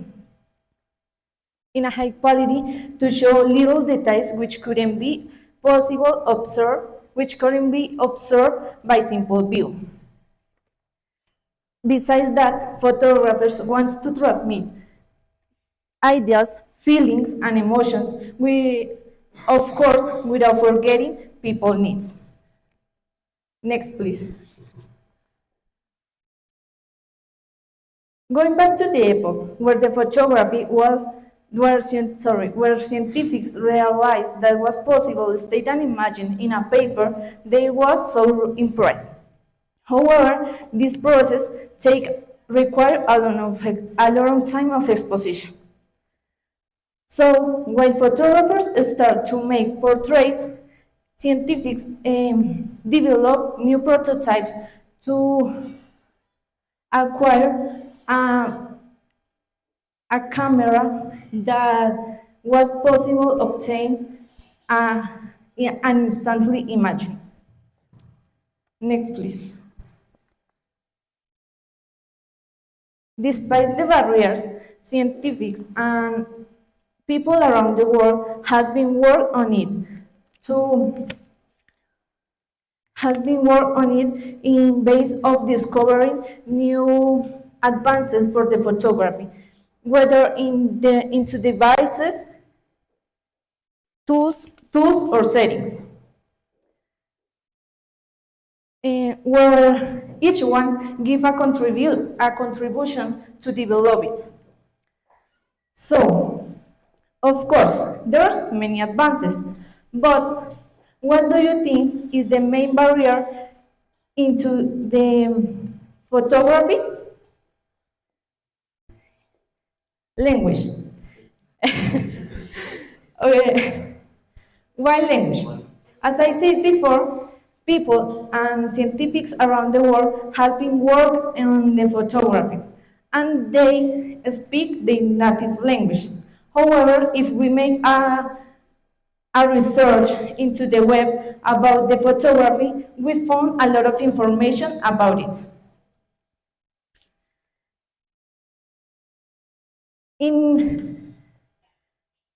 About it, we found a lot of information in English, that is the universal language. Sorry.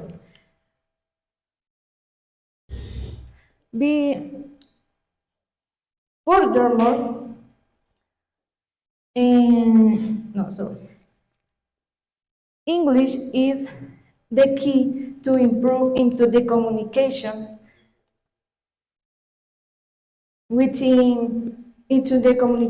in any field you are. So here is there is where the learning English is the importance of learning English comes in. Importantly to highlight that in photography, English is such important as know how to use a camera.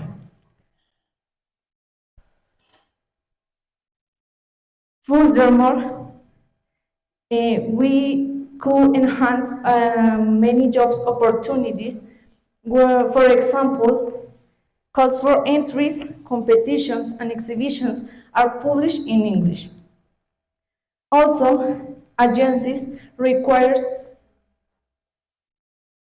titles and descriptions in English so that the photos which will be well sold. Next, please.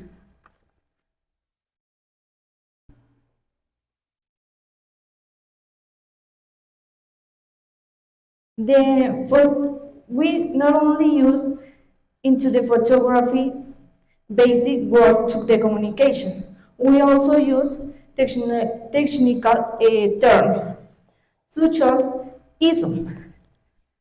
ISO is the level of sensitivity of the camera to available light. The shutter speed is the amount of time the camera's shutter is open and allow lights to hide the camera. At the aperture is the opening in a camera's lens through which light passes in order to enter through the camera. The exposure is the amount of light per unit areas reaching the image. Next, please. On the other hand, there's a lot of types of photography. For example, man-made photography, which is where the photographer wants to transmit or show those little details that which we couldn't observe of the objects that could have a faster movement or which couldn't have a finish. The abstract photography is where the photographers wants to break the traditional rules to display the world. They propose show the views through through images on the other way to see. Next, please.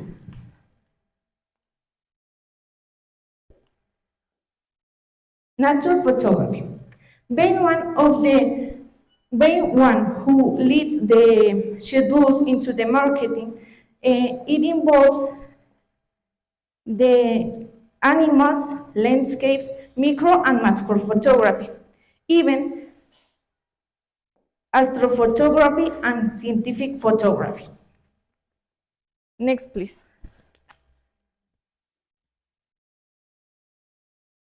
People photography. People photography also is one of the most important within the industry. So that here the photographer face the face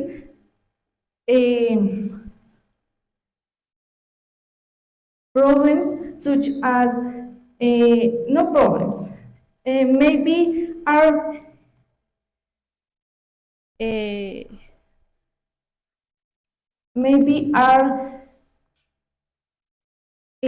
top tips to improve in their abilities to show those kind of photographies that the client wants. It involves topics like model, beauty, actors, and even pets, which is one of boom now. Next, market study. Within the market study, we show that the photography now is in growth due to the advantage of the technology that now offer. Next, please. Here we have some graphs that show us the growing into the photography into the marketing. Well, here I'm going to read a little because there's information, specific information. Well, business research inside the global photography service market was involved at 55.6 billion in 2023 and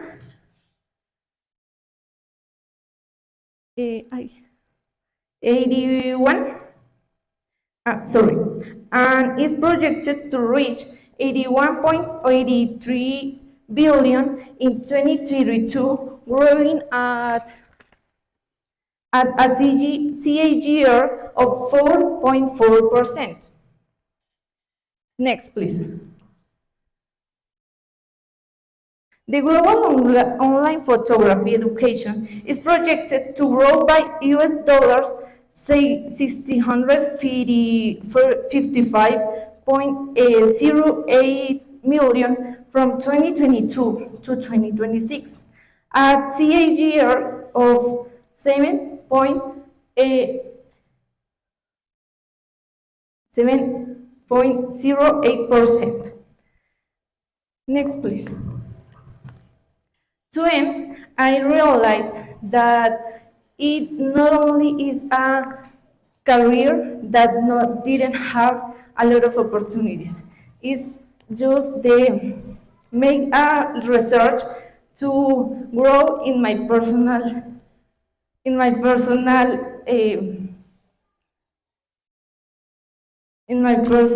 career. Thank you.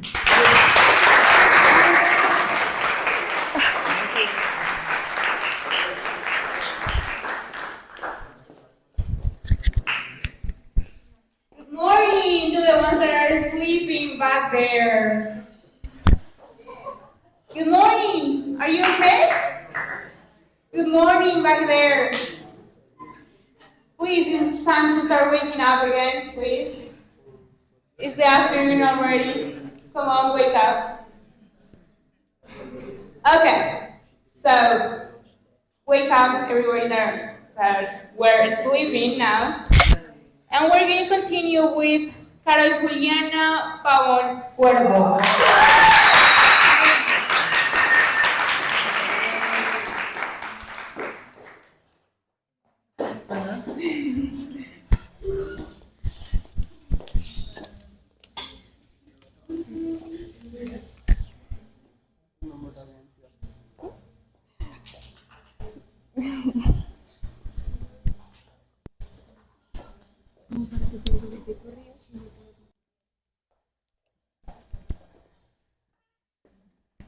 Ay, no. No, no, que lo pongan ya.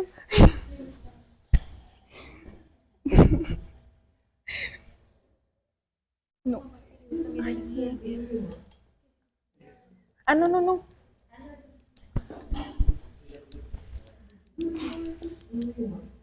My name is Carol Pavón. I am 18 years old and I've been in Master to study English since last year. I need almost 2 years in St. Louis College. And I want to tell you a little bit about my English and my Global Citizen project. I started studying English 1 year after I graduated from high school. When I arrived to Summer's College, I just had a minimum knowledge of English due to, in the past, I had classes at school and also outside school. And studying English has been a huge challenge for me because it is learning how to express your thoughts and your ideas in a simple language. It is learning how to speak since the beginning as a child. And I choose study English because I realized that this language will be fundamental for my career. I prefer to spend 2 years learning English than studying medicine without any knowledge of English. And now that I am confident of my English level, that I am proud of reaching something that I thought I can't do it, I'm going to study medicine next year, in 2026, in Utka University. It is a dream becoming true for me because since I was a child, I always wanted to study medicine. I remember my mom with her nurse's uniform telling me histories that happened in her day and making me to see the reality of medicine. It was there when I decided my future, becoming a doctor, to make my mom proud of me, to follow her example of loving medicine. And it's something that I want to do for the rest of my life. For that reason, for my Global Citizens Project, I decided to base it on in medicine and the fundamental pillars of professional development in this field. And now I'm going to address you into this topic. Thank you so much.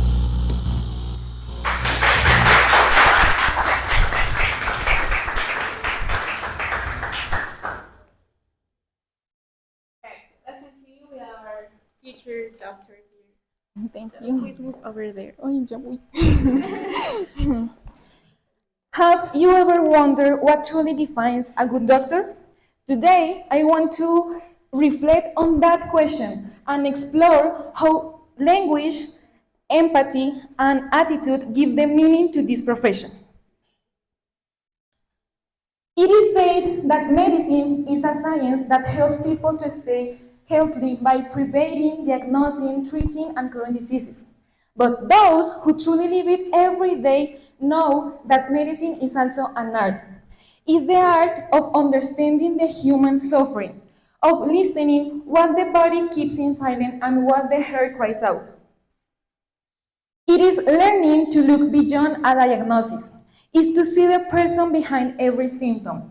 Because in every patient, there is an history, a life, and a family that trusts in our hands.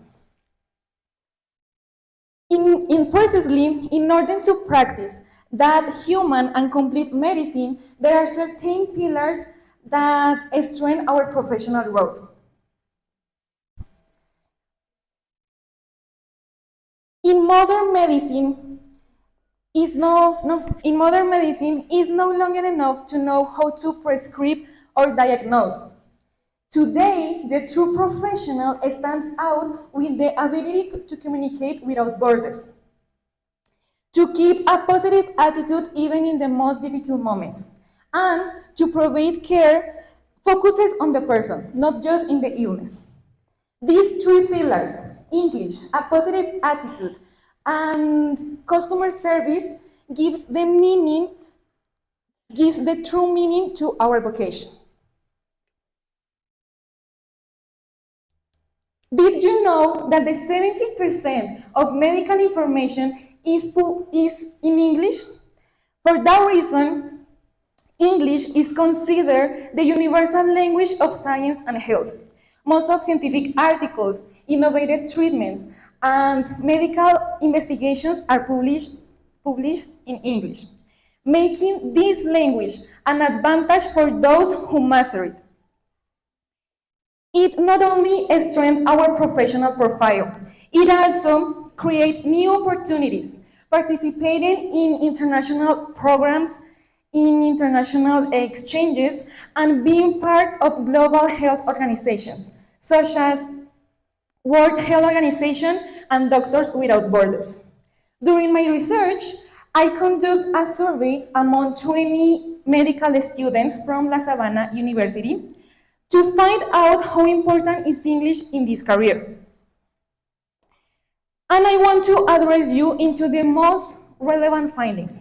The first question was, do you know how to speak English? And the 90% of those students know how to speak English, because they already knew that this language will be a crucial tool for their medical training. Supported this with the next finding, that is that the 70% of those students don't have any difficulties understanding academic material in English. But what happened with that 30% who struggle understanding that academic material? They are losing the opportunity to learn and use it as an academic advantage.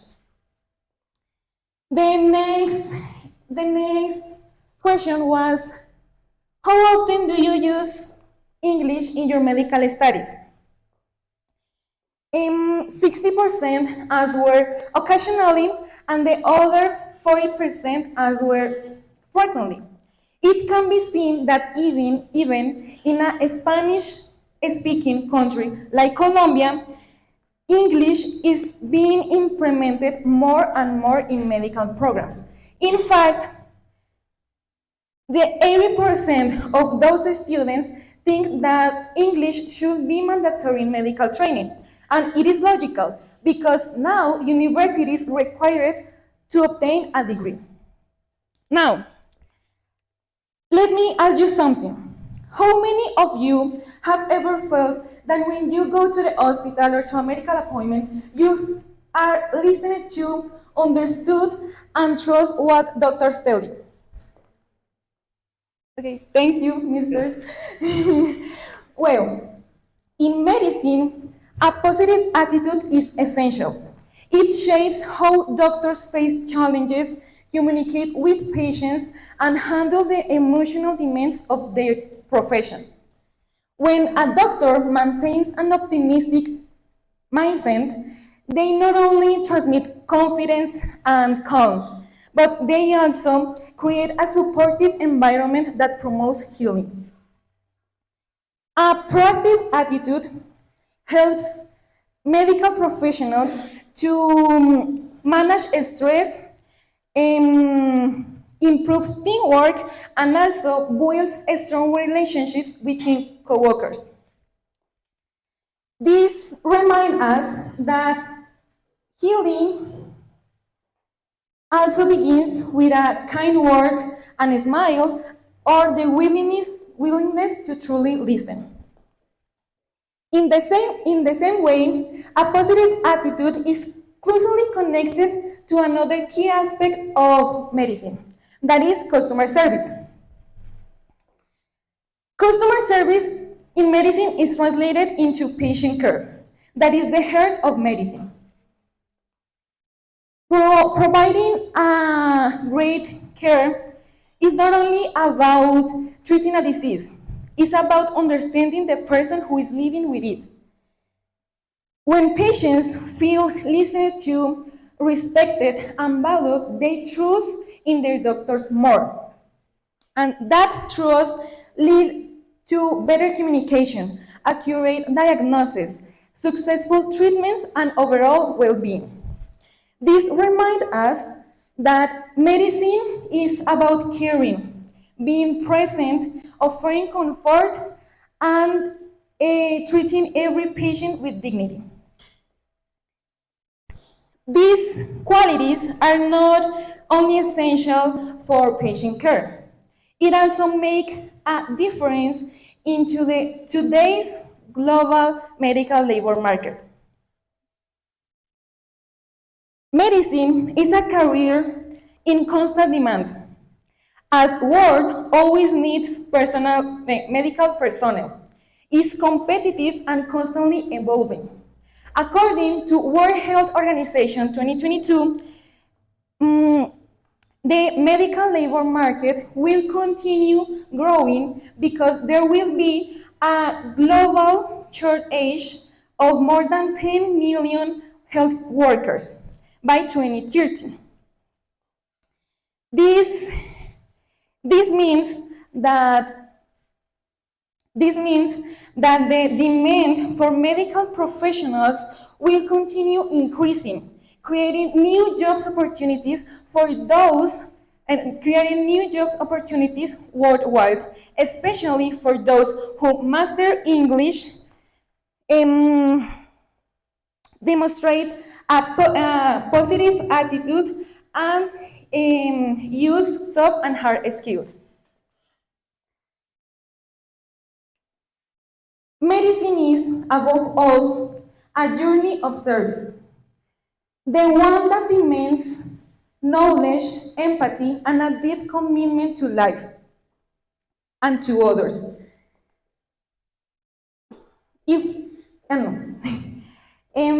Not mastering English open doors to global knowledge.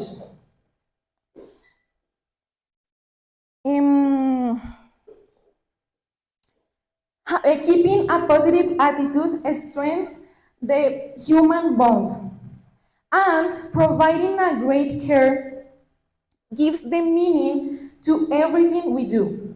If we combine knowledge, empathy, and language, we are ready to face the challenges of modern medicine and continue building a world when patients feel seen, heard, and cared for. And as a future health professional, I want to live medicine with heart and purpose. Using English as a bridge, soft skills as my strength, and patient care as my mission. To practice a medicine that helps not only bodies, but also souls, with compassion, science, and humanity. Thank you for listening.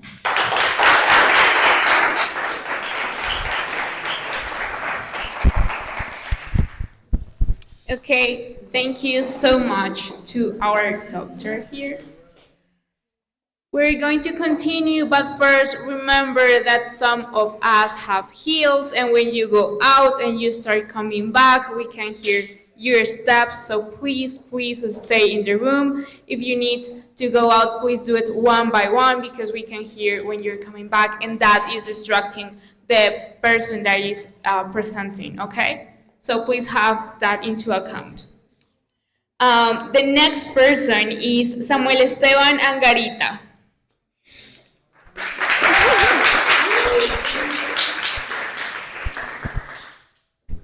Here. I didn't know you, sir.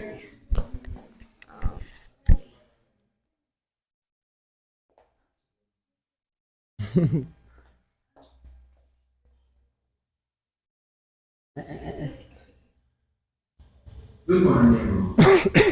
My name is Samuel Esteban. I'm 19 years old.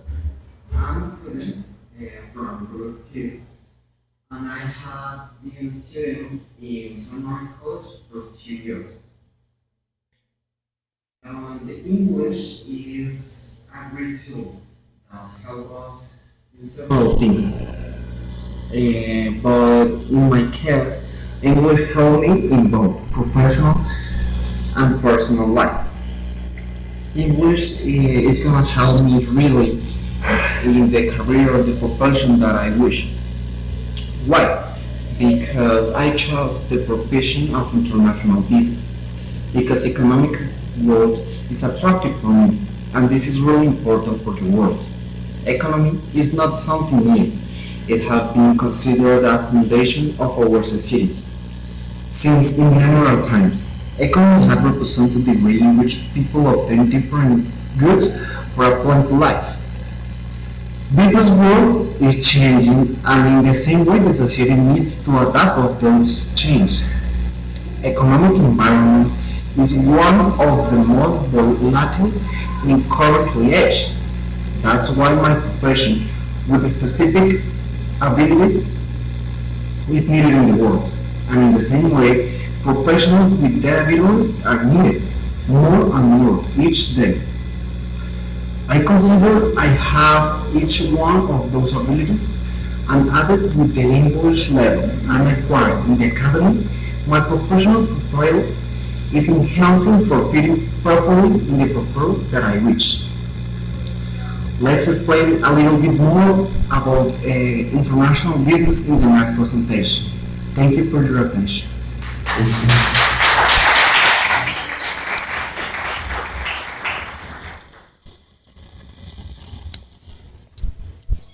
Ya, no te preocupes.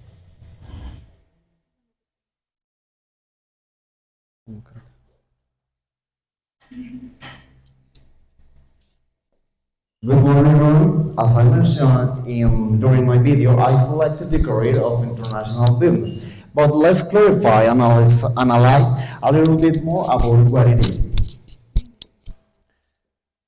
International business. With international business, we refer, or is the name that has been assigned to that career that is in charge of create those international economical relations that helps the world. Additionally, it's important to highlight that international business oversees that process it with the purpose of conduct these relations in the best way as possible.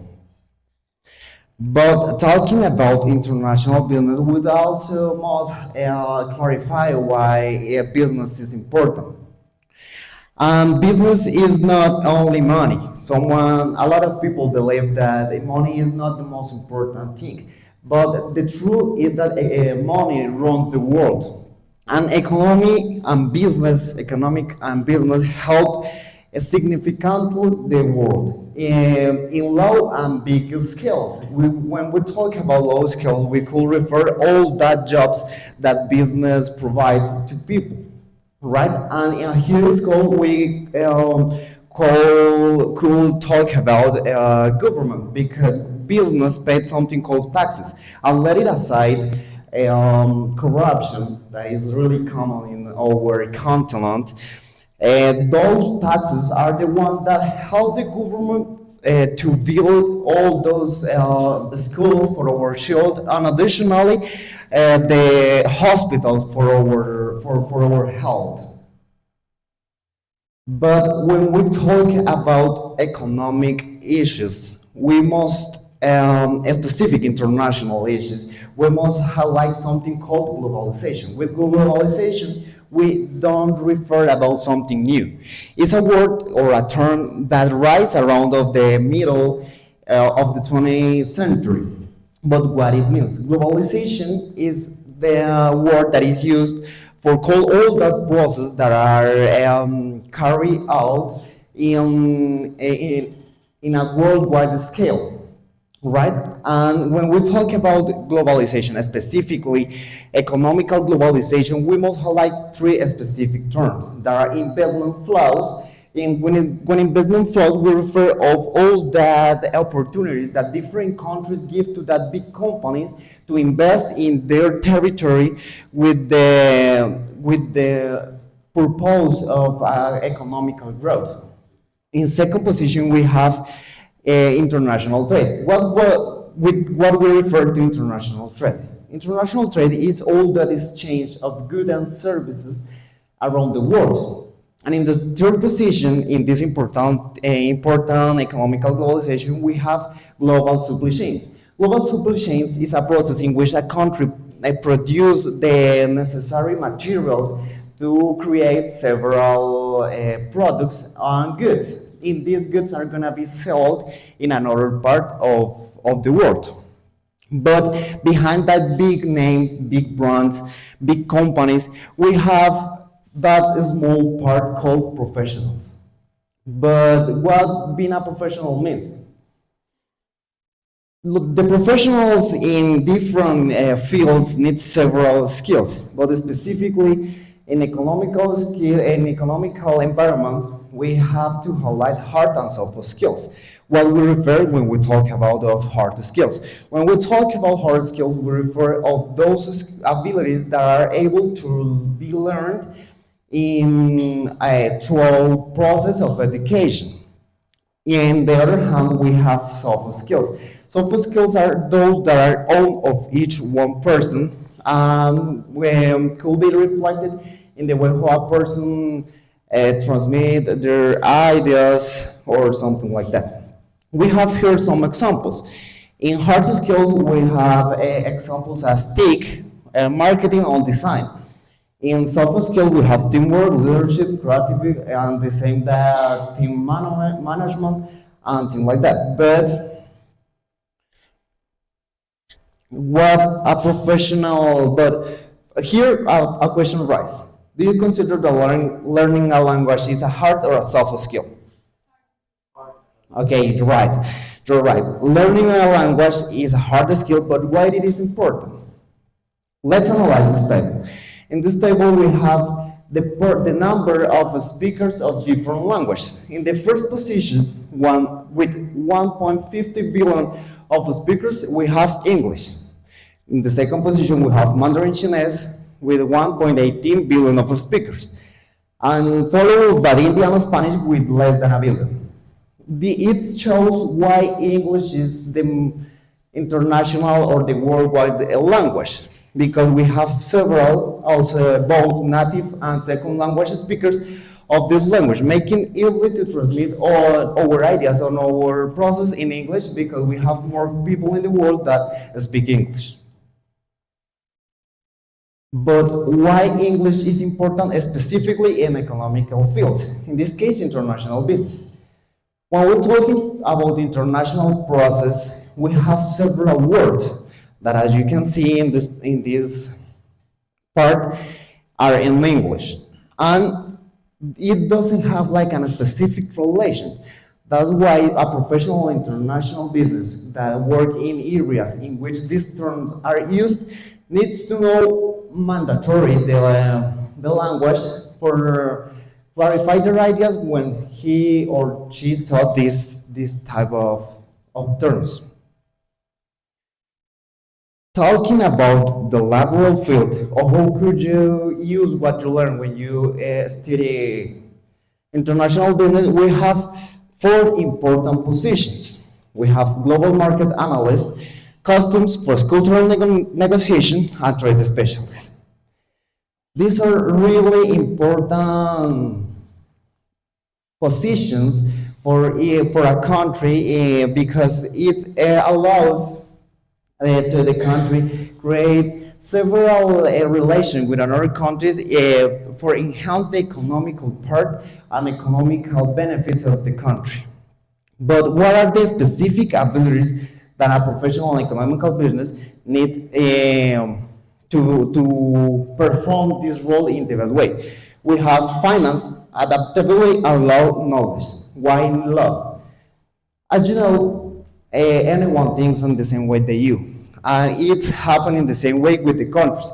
Something that is right for your country on the place that you live is not in the same way for other countries.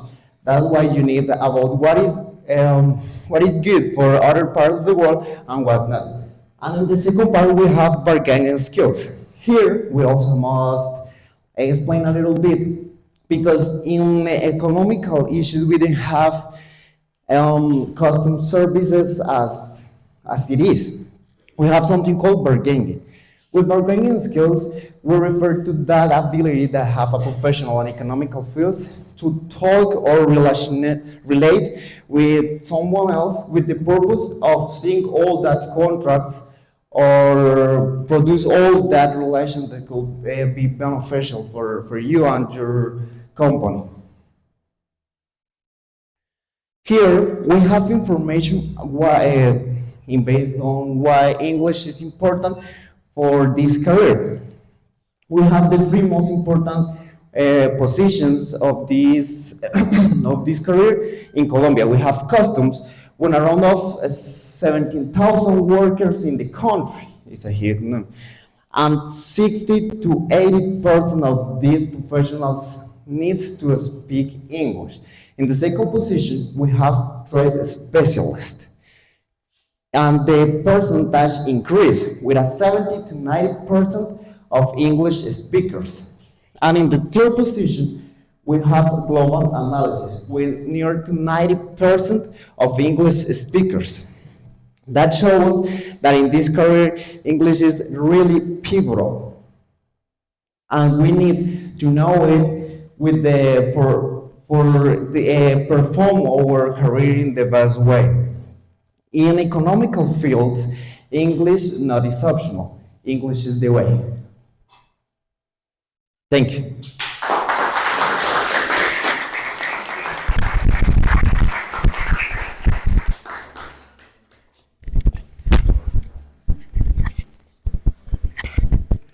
Okay, thank you for that presentation in 10th place.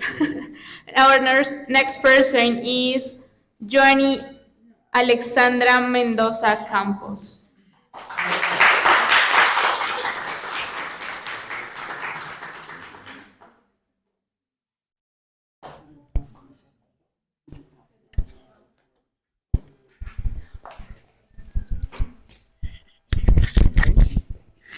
¿Puedes estar ahí para?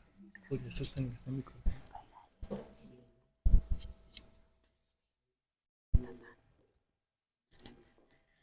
At the time,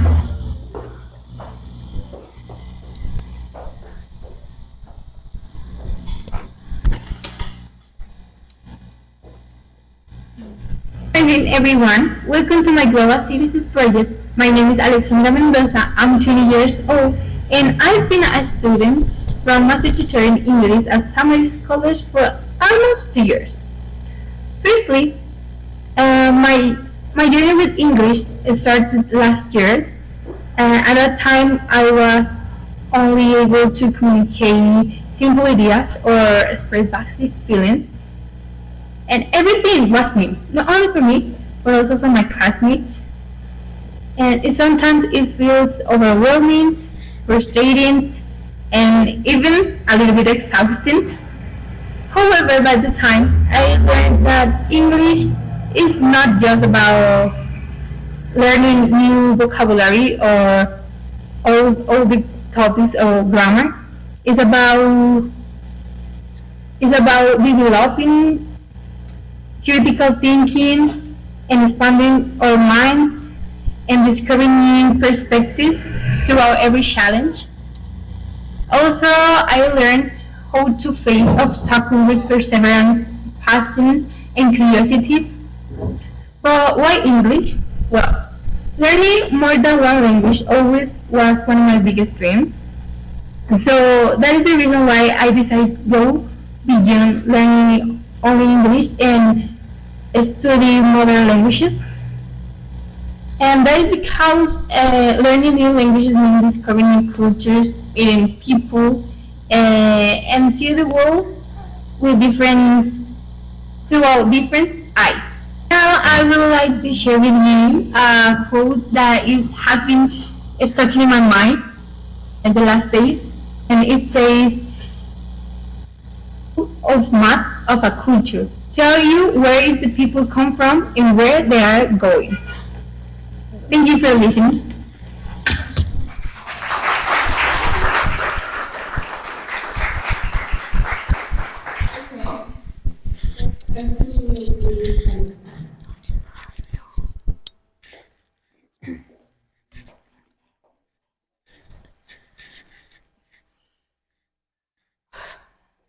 Have you ever imagined being able to communicate with anyone, anywhere, without any language barrier? Or expressing what you think, what you feel, and truly be understood? Well, when I was a child, I remember my mom and my aunt always listened to the powerful rhythms of cranberries, the sweet melodies of Mariah Carey, and the catchy lyrics of Britney Spears. Even though I didn't understand any single word, something deep inside me knew I wanted to. So years later, as an English student, I realized that learning more than one language not only break boundaries and expand our knowledge, but also can be the slight difference that the world needs to reduce our difference, open opportunities, and grow as a global citizen. That is why I believe that modern languages career is the pathway to communication in a globalized society. So, okay.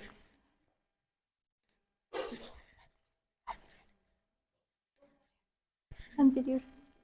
The previous one, please. The previous one. Previous. But, but what does studying modern languages really matters in today's world? Well, in this interconnected world, student modern languages goes beyond to speaking diverse languages. So, according to this curve, the Swiss National Education, the MF or MFL career provides their students the opportunity to expand their opportunities career in fields as language, tourism, education, and diplomacy. But it's not only that. Furthermore, students have the opportunity to develop the critical thinking and express in whatever context that they.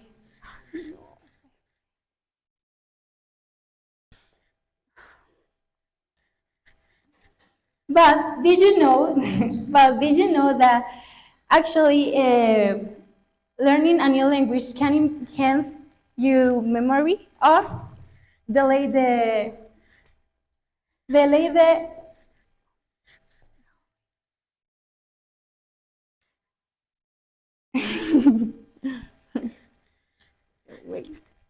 and delay the onset of dementia in Alzheimer's diseases. Well, according to Alex Pernico from the University of California, learn more than one language can improving our cognitive development. So when we study this field, we're not only gaining communication skills, we also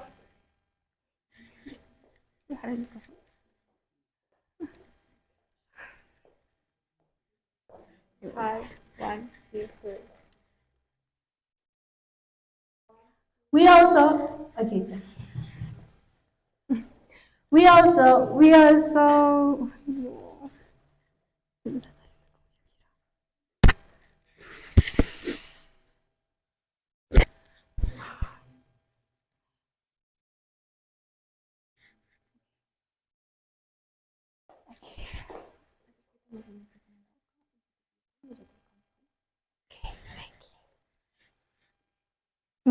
we also strain our minds and expand our worldwide worldview and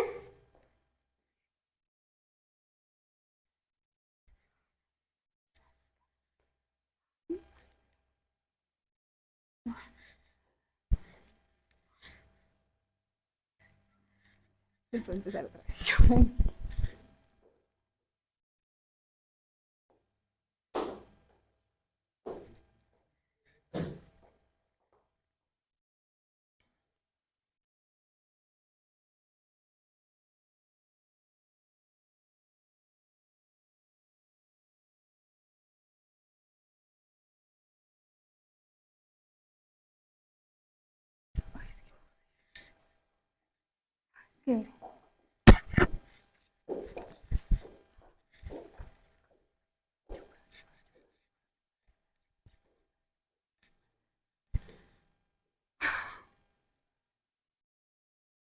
Okay.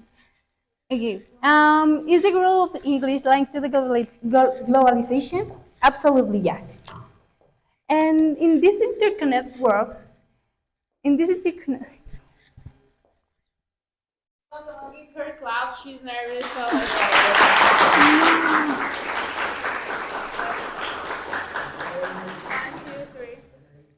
No, es que soy yo que lo... One, two, three.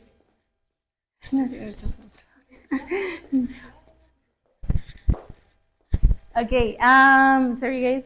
So, okay, in this internet world, actually, speaking more than language goes beyond of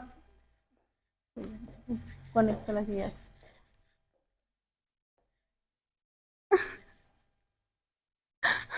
Wait, ay no.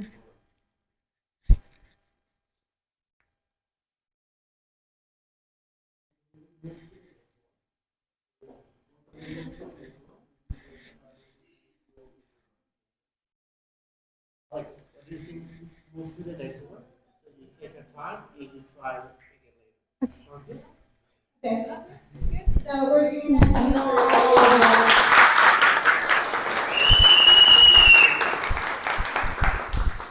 Okay, that's good. We're going to continue with Carolina Chaparro.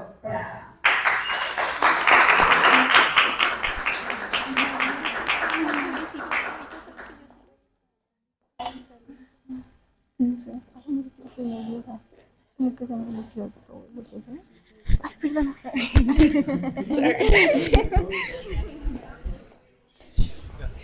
Para que no haya estática mientras no está. Morning everyone, I'm Carolina Chaparrota and I'm part of Master Teacher in English Level C1 at St. Mary's College.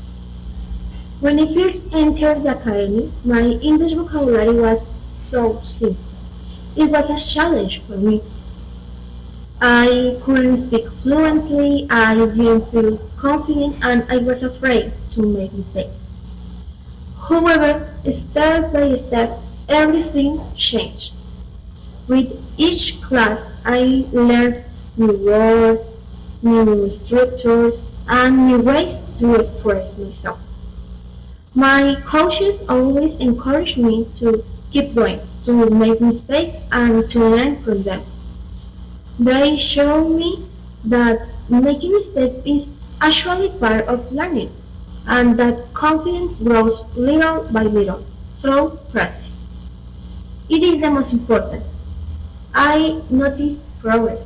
I could write more clearly and understand native speakers.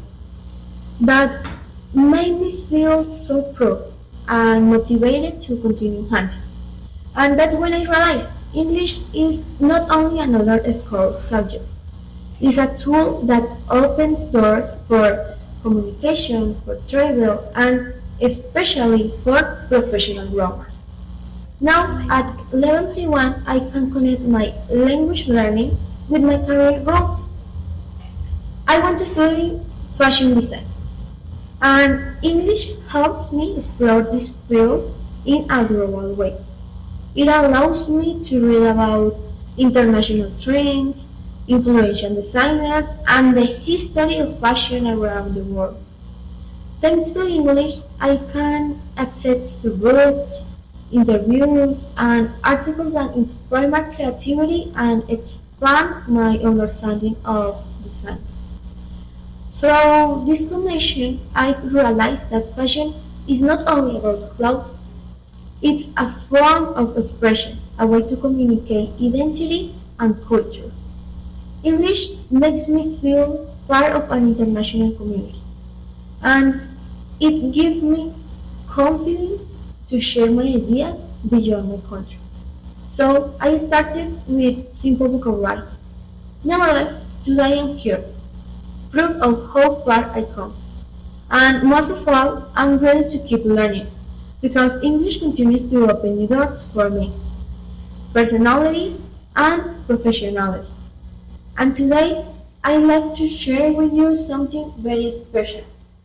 The field I'm most passionate about and how it connects to my learning process.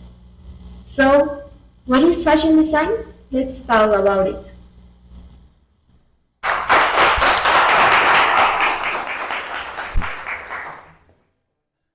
Okay, let's start with her presentation. Welcome. Thanks so much.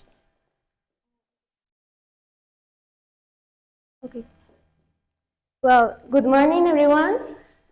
And continue with the idea of the video, what is fashion design? Usually, when people hear the word fashion, automatically think about runaways or models. Nevertheless, this is a misconception. Next one, please. The previous one. We wear meaning, not just materials. It means that fashion is more than a clothing manufacturer. Fashion is creativity, innovation, culture, traditions, and even covers social classes. And even covers social problems, such as unjustified discrimination and social classes. To illustrate it better, we have the next image.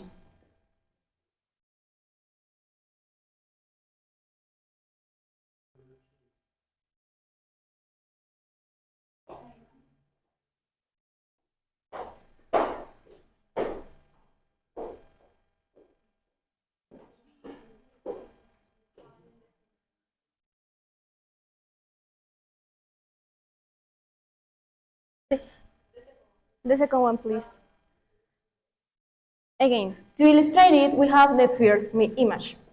This is one of the most well-known restaurants in New York City, with approximately 4 or 5 Michelin stars. If you had the opportunity to go of this type of restaurant, you know and you will go with your best appeal, with an elegant dress, and in the case of a man, with an elegant suit. Since it's an unwritten rule in our society that if you wear with jeans or with a t-shirt, probably people will judge you, right? In contrast, if you go to the McDonald's, here nobody will judge you. If you wear with jeans, with pants, whatever that you use, nobody will judge you, right? Let's continue with the next quote. Buy less, choose well, make it last. By Vivienne Westwood. Although, who was Vivienne Westwood? Vivienne Westwood was a pioneer of the punk style. Their philosophy was that we must choose quality over quantity. Buy with intention, buy with a purpose, and use and wear things as long as possible. Her philosophy was lasting, quality, and responsible, as an alternative to fast fashion. In this slide, I would like to talk about how fast fashion not only represents a popular trend in the fashion industry, but also an unsustainable lifestyle. Fast fashion is based on producing large quantities of clothes at low cost, low quality, and in a very short time, to the purpose to constantly following trends. And how is it pretty important to know? Well, in this industry, we have two main alternatives: to embark in an entrepreneur project or directly working for a company. Here we have the 5 main qualities that a fashion designer must develop at the moment to entrepreneur. The first one is vision. It means being able to see beyond the present, imagine new trends and new ways to innovate in the industry. The second one is determination. Fashion is not always a simple path, right? And you need to be able to have the capacity to change your business plan if necessary. The third one is mental health. Usually, designers are often over pressure and constant comparison with other brands. Taking care of your mental health is crucial to maintain an innovator in the industry. The third one is flexibility. It's closely connected with determination. Flexibility means being able to change your business plan and have a plan B. The last one is caution. Caution means making smart decisions, to know how and where invest your savings and understanding the market. Before we move on with the labor field, I'm going to emphasize some hard and soft skills. Regarding soft skills, we have communication, attention to the detail, teamwork, and customer service. Customer service is essential in this industry because it creates loyalty in our clients and make us a remarkable service on your brand. Regarding the hard skills, we have selling with precision, pattern making, sketching, and marketing, branding, and sales. Here, English becomes essential. As a matter of fact, soft skills make us human. Hard skills make us competent, although English makes us global. In the labor field is divided between four main branches. Manufacturing establishment is closely connected with operating companies. While manufacturing establishment is focused on producing the raw materials such as fabrics or garments, operating companies is focused on produce the final product and the quality of the same. The third one is design for theaters. This is the field in when a fashion designer has most freedom creative. It combines art, storytelling with fashion. The last one is marketing, branding, and sales. As I mentioned before, English becomes essential in this brand. Most international campaigns, shows, contrasts, and magazines are managed in English. For a fashion designer, speaking this language allows us to negotiate with brands and also becomes highly competitive professionals. Now, to illustrate it in a real perception, I conducted a survey. It was applied to second semester fashion designers at the University of Argentina. In total, I asked 6 questions with the purpose to know the importance of English in the career. Now I will focus on one key question. How can knowing English help a fashion designer gain an advantage in the labor market? To illustrate it better, we have the next bar chart.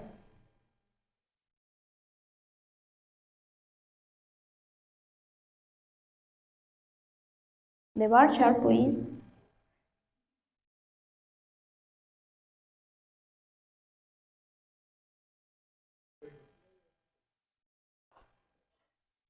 Where the bar chart displays the opinion of the second semester fashion designer students and how they perceive the importance of English in their professional growth. It was determined by 4 main options that are working with international companies, keeping up with trends and news, establishing networks abroad, and participating in international projects. Most of the students consider that English facilitates working with international companies, right? The minority consider that establishing networks abroad and participating in international projects is fundamental in this career. Regarding keeping up with trends and news, most of the students consider that this is the most important way that you need to knowing a second language.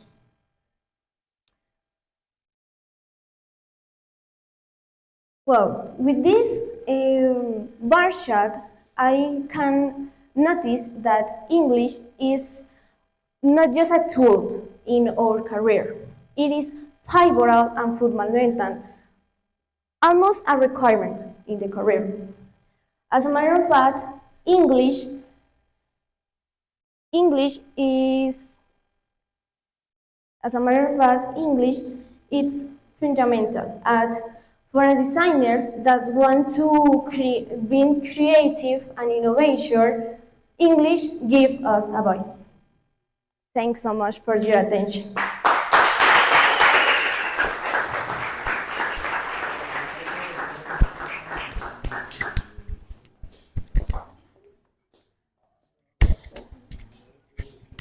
Okay.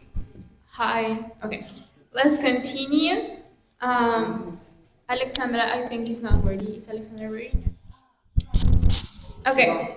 Let's continue with Duan Alberto Castro. Duan Alberto. And the clap, please.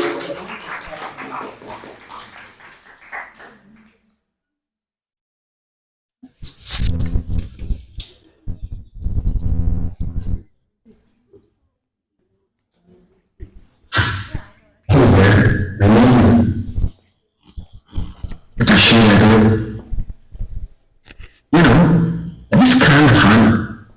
Sometimes the thing that you never imagined doing becomes exactly what shapes your future. For me, that thing was learning English. I've been studying it for quite a while now, and it's literally changed the way I see the world.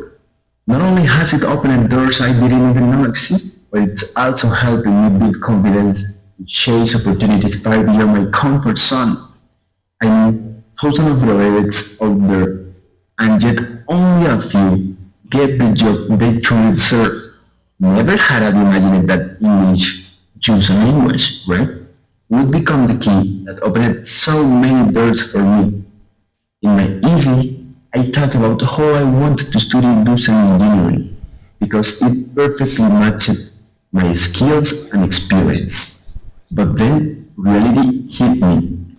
I couldn't dedicate 6 years to a program. So instead of giving up, I thought, what if I build my future in another way? That's when Sigma College came into my life. And trust me, it was the perfect time to rediscover what I was capable of. I learned how to use English not only to communicate, but to connect people, cultures, and with opportunity. I even got my first job interview in English before stepping into a university classroom. That's crazy, right? I can't help feeling proud of how far I've come. Because this journey is not only about speaking our own language, it's about proving to myself that basically I'm passionate and ocean any tile. So, what's next? I truly believe English will keep being my bridge to success, whether I end up working abroad or leading projects in my country. I've learned that the world doesn't wait for anyone. And if there's a perfect time to keep pushing forward, it's now.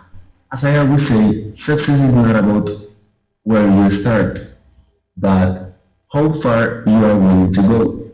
And if you ask me what's my secret weapon, it's simple. English became my voice, my power, and my future. Thanks a lot.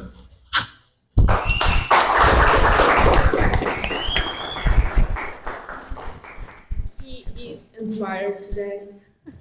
Hi, hi, hi. Are you listening? Hi, hi, hi, hi. Okay. Are you listening to me? Okay.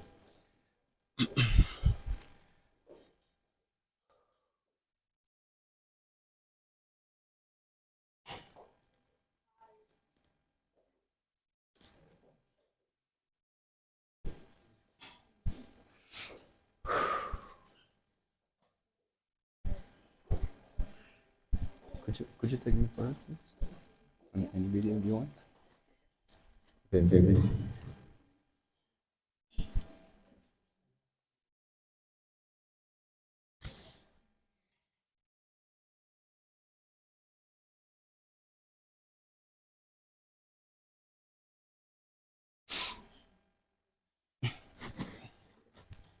Está acomodando la cámara.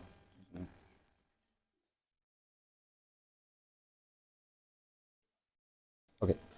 Good? Okay, there we go.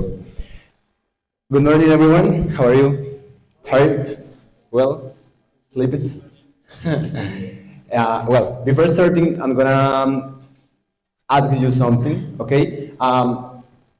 Would you rather either a professional degree or a second language in your life, for your professional life? Second language, yes. That's what I'm talking about, okay? So the career that I've chosen is industrial engineering, okay? But let's start understanding what means to be an industrial engineer, okay? Next, please. Industrial engineering, in other words, means that it's about optimizing resources to reduce cost and maximizing experience, okay? But always keeping the best customer service, the best possible customer service, okay?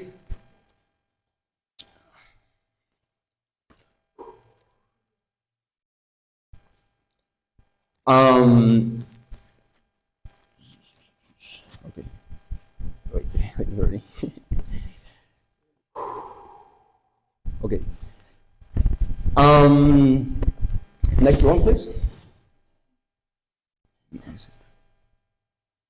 Okay, basically, in other words, industrial engineers make organizations work smarter but not harder, okay? And we can summarize its purpose in three main keys, okay? So the first one is improving efficiency. Efficiency means doing more with less, okay? So industrial engineers analyze processes, identify waste, and redesign workflows, okay, in order to enhance the experience to that organization. It's about transforming complexity into simplicity, okay? That's the main idea of this slide. Next, please. The next one is reducing cost. Reducing cost basically means it's not cutting expenses, but adding a value, okay?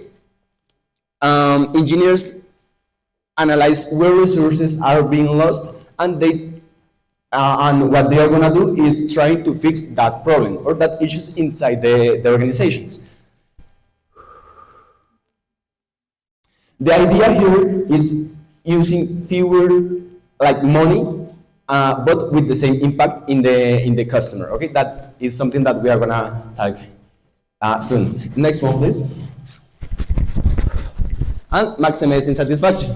Maximizing satisfaction is one of the most important items here, because everything surrounds around the final client. Okay, basically.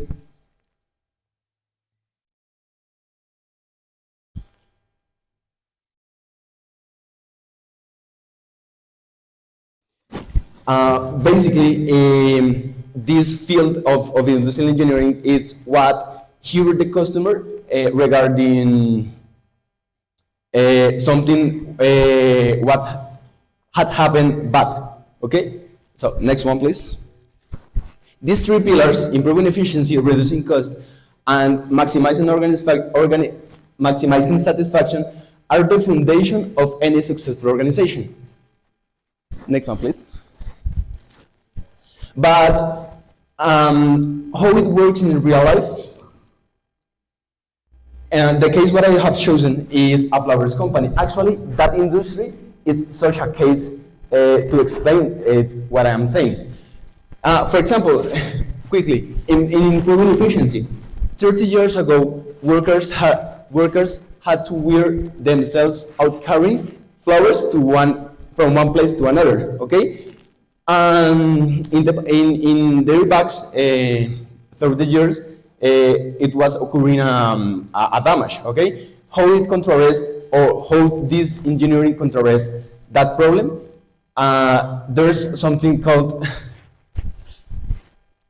conveyor belts. Yeah, it's the name. That is something that it's transporting the flowers, avoiding that way in the workers. Okay, reducing cost. Flowers sometimes used to suffer damage in the process of cutting or in the process of its demands. Okay, one way to reduce cost is to sell that like damaged flowers to the same workers in a very low price. Okay, for example, we are talking about that normally one bouquet costs, I don't know, 30,000 pieces. Yeah, here the price unbelievably is 500 pieces, for example. But it's not, we are not wasting the money at the end of the day. Yeah, and maximizing satisfaction, that flowers have to travel to the other side of the world, and sometimes, or very often actually, they suffer damage in the packaging. Okay, how was the way to control it? Simple, experimenting with other ways to package it or with other materials. Okay, that is what it means exactly. So next, please. Okay, but what would be the application of industrial engineering in Colombia? Sometimes industrial engineers actually in Colombia are very underrated, okay, by other engineers. What this graphic shows is a pie chart, is that 26 of industrial engineering graduated in Colombia in 2024. No, that 26 of engineers are industrial graduated in 2024. Okay, that data is from ASCUN, Colombian Association of Universities. Okay, or in Spanish, Asociación Colombiana de Universidades, right? So it shows that the demand in Colombia is very high. Okay, even so, the quantity of students are demanding that career. Okay, and regarding the salaries, for example, the average salary per year is about 30 million. Okay, so not only we have opportunities, but also we have pay and companies that wants an engineer, an industrial engineer. Actually, next please. Okay, but for me, industrial engineering, it's very hard to manage by myself. Okay, I would like to focus my career in something called industrial integrated management system. Okay, integrated management system. Next, please, is my bachelor degree, or would be my bachelor degree, and I would be certificated in 3 different cases. Okay, next one, please. So we're not gonna talk about that. We're gonna focus in the next one, please. As next one, please. The first one is environment. ISO 14001. Environment, what the name says, is basically focused on reducing damaging in the ecosystem. Okay. First one is next one, please. The next one would be safety and health, one of the most common for us. Okay, safety and health, what it wants is to look after the co-worker inside a company. Okay, basically regarding well-being or mental health. Okay. First, second one, please. And the third one is quality. Okay, as I'm saying, the quality for the customer, for the final customer, is one of the most demanded factors. Okay, so ISO 9001, created in 2015, it's focused on that, in the quality of any product that organization or a company sells. Okay, so next one, please. But regarding experience and preparation, How do these soft skills of my experience connect with me? Thanks to my experience working in home center, for example, or being a waiter for more than 5 years, I have developed many soft skills between leadership, clear connection, for example, or solving problems. Okay, so these three skills actually are one of the most important in this career. That's what I have chosen this career for me, because it connects perfectly, and the bachelor degree too. So I'm gonna continue. But what happened, guys? Not all that glistening is gold. Okay. Unfortunately, I'm 23 years old, and I don't have the same opportunities as you, for example, for studying something, because I am completely responsible of my own expenses. Okay, so for studying, my way is a little bit more difficult for me. Okay, next one, please. And that is my turning point.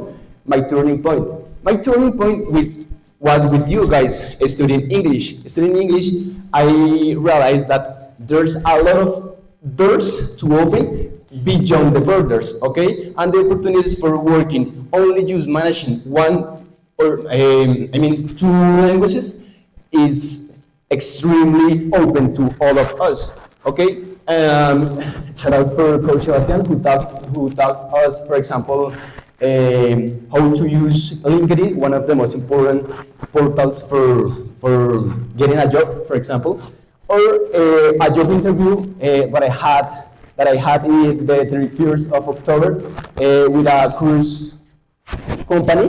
But guess what was the most important for me in that interview? That was not my career, because I don't have one. Was my second language, okay, and my experience as a waiter for more than 5 years, okay. So eventually, what I'm gonna conclude this explication is that there's no harm in not having a professional degree, okay? The most important here is that successful is not about a diploma. It's about this discipline, knowledge, and courage. Thank you.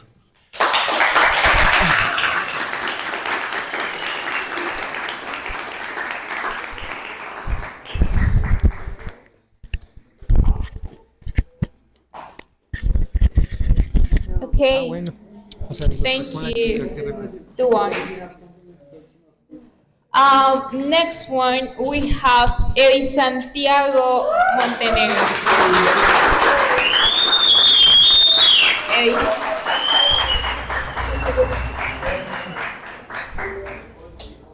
Conecta el HMI. Ya. Cuando quieras.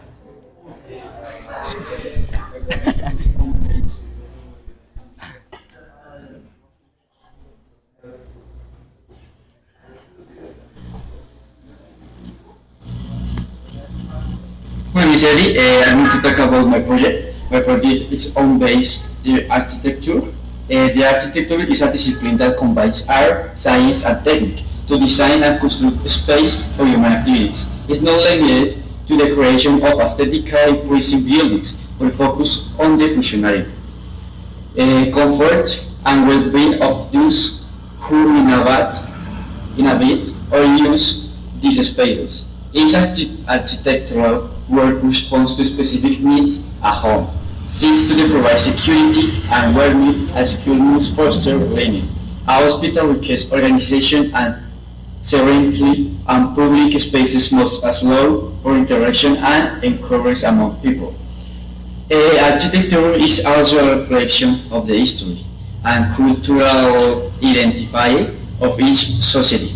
The constructions we inherit from the past, such as temples, plazas, monuments, or ancient cities, speak of the belief, values, and aspiration of those who made the impossible similar in contemporary buildings, showcase our current technologies, concepts, and ways of life. Furthermore, architecture plays a key role today. It's addressing environment and urban challenge architecture still to develop. Ultimately, architecture is important because it shapes the spaces where our daily lives unfold and doing so directly influences. Thank you for your time. Bye.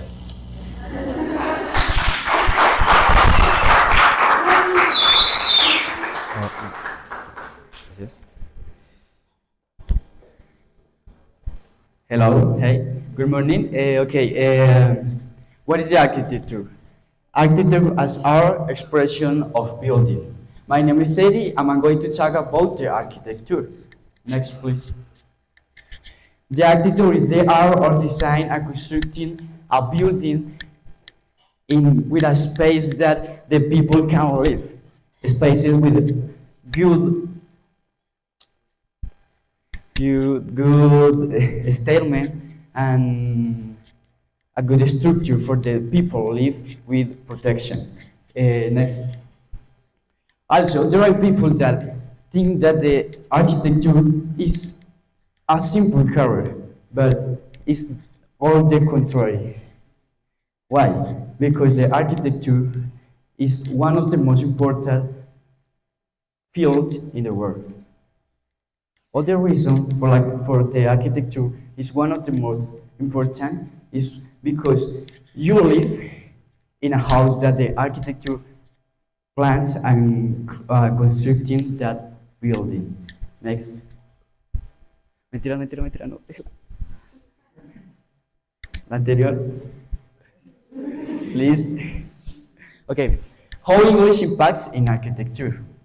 English plays a role so important in the architecture because when you have English skills, you can have a lot of opportunities, key benefits, and opportunities to travel to, I don't know, Canada, America, until like that. Next.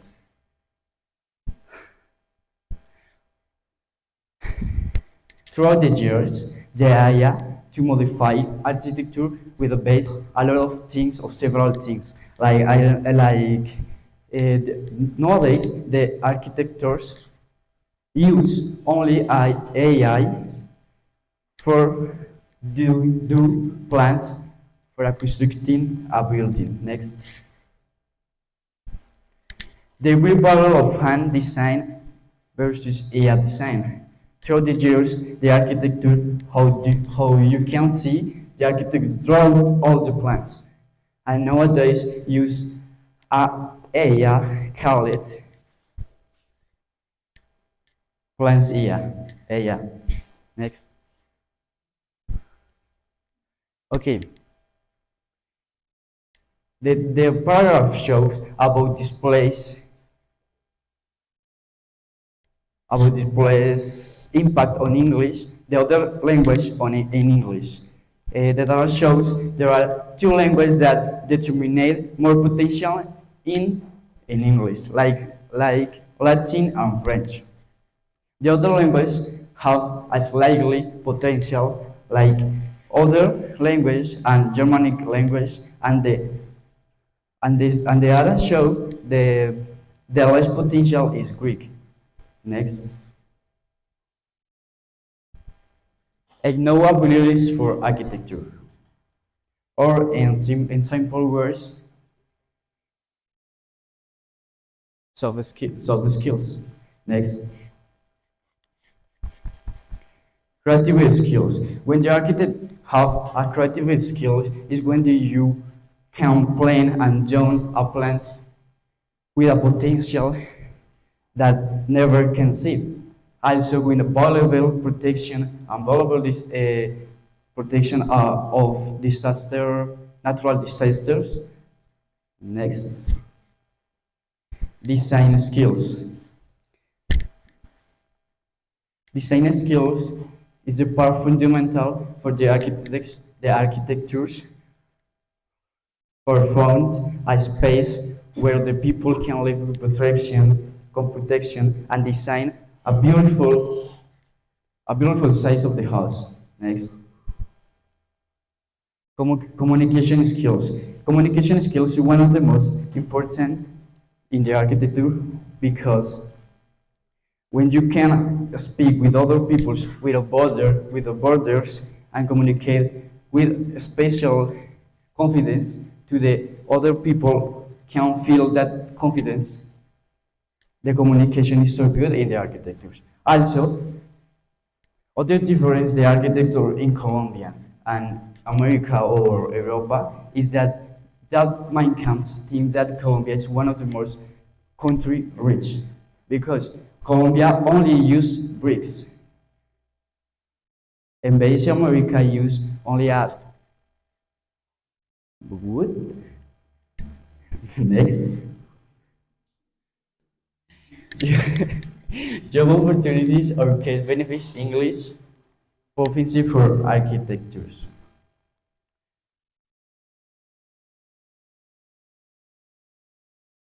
Next.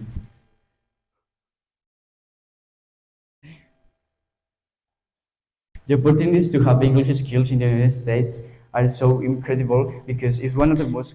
Next. No. Okay, the United States have a potential for architectures.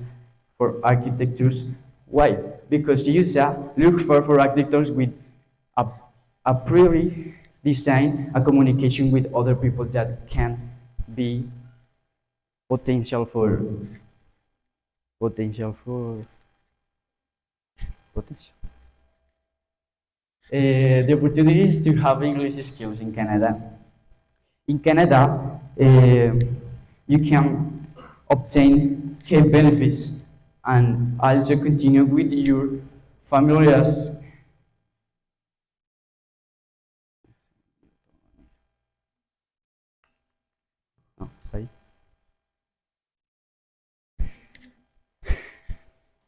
in Canada, you can obtain roles with the families that continue with your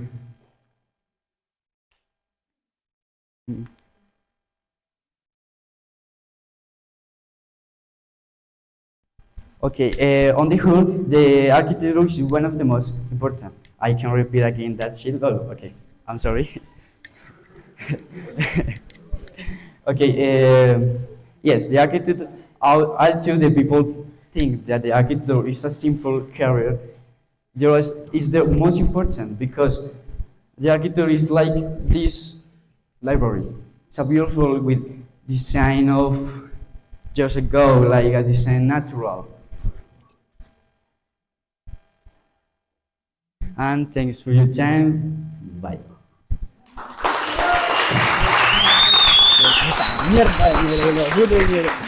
Le voy a pasar a exponer.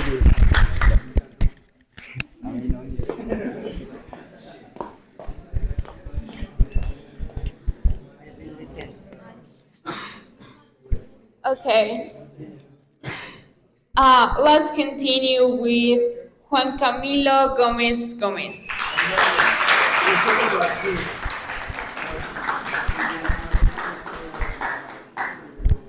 Perfect. I will sit over here.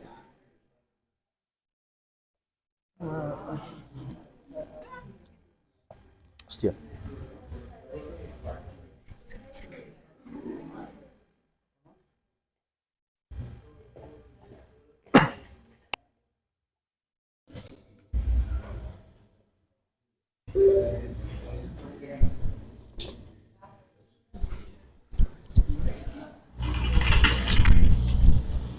Oh, ladies and gentlemen, you just have caught a little data scientist working on his field.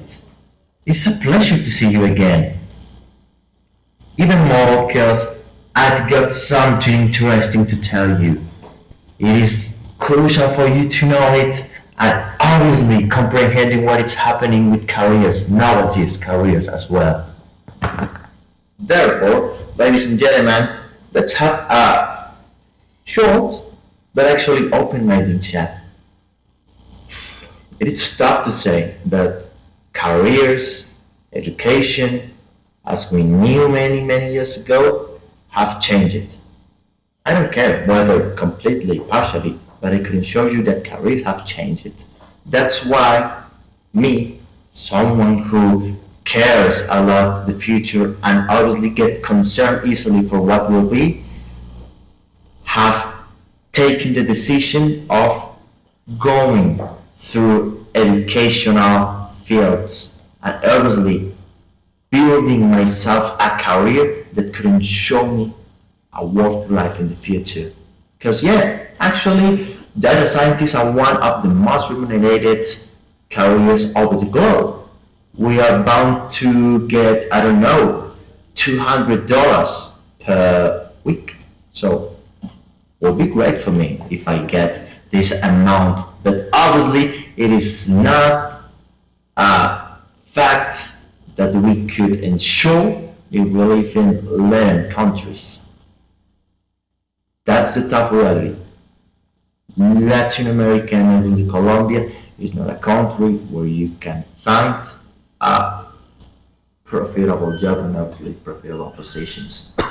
However, I wouldn't like to wait again for the perfect moment. So I create my perfect moment. And that is, have you already noticed the key for success, whichever career you choose? That's it. English. English itself is the key. Because those opportunities that really worth it are not here, are abroad, other countries, other cultures. And English would be the key, the most important barrier breaker you have to take into account for success. Let's aim my chat to my future self for explaining you in a better way.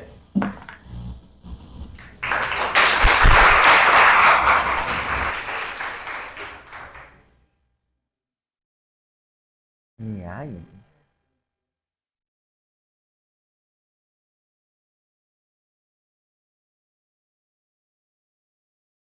Can you hear me? Yes, you can. Okay. Good morning. How have you been? Actually, yes. What I want you to know by this presentation is that actually nowadays careers are not profitable at all, but not for the knowledge you will acquire through the whole career. I mean, with the salaries, with the conditions we are living in just for being Colombian people, Colombian belongers. So, I am Juan Camilo Gomez. I've been studying data science for just over this year, and I'd like you to know how English could ensure you could boost your career, whichever you choose. Next, please. I want you to focus in this only word, beyond. What I mean with beyond is not only look at what you have in front of you, because yes, a career, whichever you choose, is whether arts, whether what I have to do, or even what I will earn. But looking beyond opportunities, even, I don't know, skills you have to come with over the whole career, you will ensure you a worthy life just for the fact of get concerned of what will be. Because getting concerned builds you a plan for getting success in whichever field you choose. Next, please. So yes, actually English, engineering, but not only engineering, I mean with technology and data itself, are fields that match perfectly. Because in the following slides, I will explain you why. But what I want you to know at this moment is English will be the most important barrier breaker ever for you to succeed. That's no more. Next, please. So I know that most of you have taking the decision of coming here, spending 5 hours per day, a week, and learning English. But why? Maybe you are not sure what you will study, and that's why I want you to study English just for one reason. I want to succeed. English is a skill I have to come with. I want to succeed because I'm not sure. No, at this moment, I'm not sure about what will I do. But I can take other route, other way, and creating this future going to all that is not built at all, but I could build it by myself. So it doesn't even matter if you choose arts, maths, sciences, literature, because these skills will really worth it. Next, please. So well, let's go into a little bit about data scientists. I want you to know that data scientists are people who is bound to get at least 3 of these basic abilities. But our main task is obviously taking data, that is why we're called data scientists, and obviously taking those data, becoming it into decisions that companies could take for boosting whatever they do. So, in the following slides, I will explain a little bit more about each of them. First, programming. I want you to focus first on the following 3 slides. First, on the first text, and then in the second. Programming for data scientists is not an ability about creating code or even creating apps or even creating just complex programs. Because programming itself is the ability you come with for transforming real problems into tangible problems. Because by programming, you took a problem, which are, I don't know, just the addition of 2 numbers, and then you convert it, then you become it, then you turn it into a tangible problem you can change, you can interact with. That is programming. Most of language and respective models are in English. That's exactly it. I've been going through about a tool that is called SQL. SQL is an acronym for Structured Query Language. That is basically a tool we as data scientists must use, must come with, must master for looking for data. Like try to picture Excel, but with asteroids. The follow. Okay, maths. If you want to know, you want to know a language that could be taken as global, this is maths. Because math itself, and obviously if you go through, I don't know, a career that belongs engineering faculty, you will notice that math is not just, oh, I will add 2 numbers, or I will solve complex problems like derivatives, calculus 1. No. Math is a concept, it's a knowledge you must come with for solving every single problem that you present. Because even here, in the real life, math is just worth it. Math is useful just for modeling real problems for computers. Because computers don't even understand, oh, I want you to do this. I want you to do the following. No, they understand by numbers and obviously by instructions translated with maths. Regardless the previous one. So regardless the country, maths and numbers and concepts will be the same, even if you, I don't know, are Arabia or here in Colombia. The following. Statistics. Well, we are not statisticians itself, but knowing what is a statistic about will aim you to deliver better reports, because that is our main outcome. Delivering reports that could be used for our, I don't know, leaders or even bosses for taking, oh, I could use this information for taking decisions that will boost my incomes. Next one. And obviously the final one, artificial intelligence. There has been a debate behind it over those years since artificial intelligence emerged.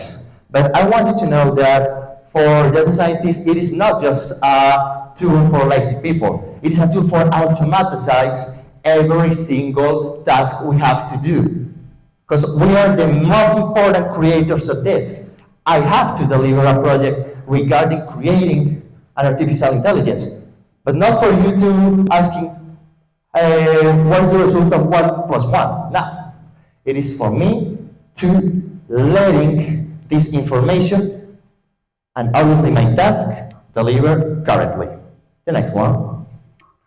How important is English in communication? It is obvious, but I want you to know something that I will explain to you in a while. Next one, please. This is a roadmap, but I want you to focus just on this. Reporting. If I want to deliver a report for someone who speaks English, it is highly obvious that I have to do it in the language they speak. So if I do it in Spanish, people don't even get concentrated on it, but don't even could take this information as they have to do. Next one, please. Global work environment. It is quite obvious, but once you get through into this kind of fields, other cultures, other countries, if you want to get, I don't know, a job remotely, it is important for you to know how to speak English, to communicate, to express your ideas by words, and what you have found by words as well. Next one, please. English will be your daily bread. It is highly obvious, but I have noticed someone who go to a technical interview without knowing English. Look at this. I have. What is that? Next one, please. Let's talk specific content. Because yes, most of the resources we have to study are in English. Whether if it's, I don't know, programming manual, or if it's, I don't know, most of the content they have to deliver to us for knowing, they will be in English. So at least a basic knowledge about English will aim our results to a better ones. Next one, please. A little bit of story. Let's get concentrated on Lisa and Mark. Both are data scientists, but one thing will differentiate them in a while. Next one, please. Okay, let's tell that they have already finished their career, but both have different thoughts. Whereas Maria is concerned and obviously comfortable with what she knows, Mark is not. He's constantly concerned for what was and what will be, what I have to do, what if I get stuck on what I am. Next one, please. Well, happens that whereas Maria will keep the same salary, Mark, who cares about how to boost their career, learn how to speak English, and then get a job abroad, and then get a better salary. Next one, please. Who will really get a long-term results? Well, actually, Maria is with a good salary, earns a good salary, but Mark, who cares a lot about his abilities, who don't even get comfortable with that, will learn and will get a worthy salary for him. Next one. I want you to explain this little chart in a while. Notice these points. I just want you to focus on them, on the flags. There are actually the most valued countries who where data scientists can earn a lot. Notice just one thing. All of them are English-speaking countries. The top 4 of them are English-speaking countries. Do I have to explain something else? I don't think so. English is the main tool who could ensure you the access to that. Next one, please. I just want you to know something before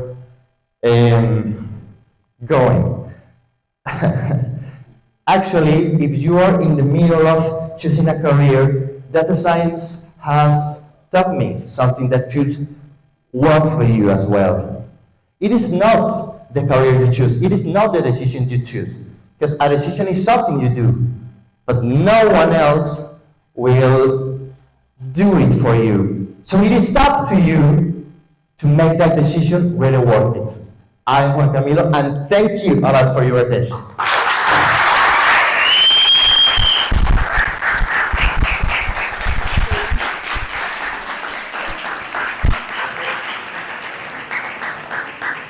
Thank you for talking, Phil. That was really good. So we're gonna finish. So last but not least, and I want you to wake up so you can stand up like 10 seconds, move a little, and then we will continue with Samuel. So please stand up, move a little, and Samuel here. Samuel, here.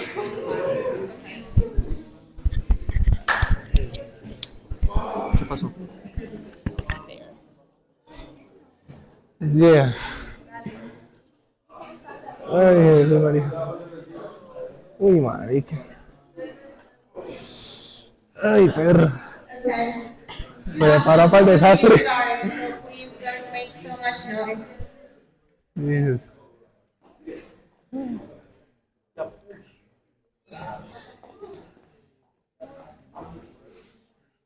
Ay, little house. Papi, el propio vale por 4.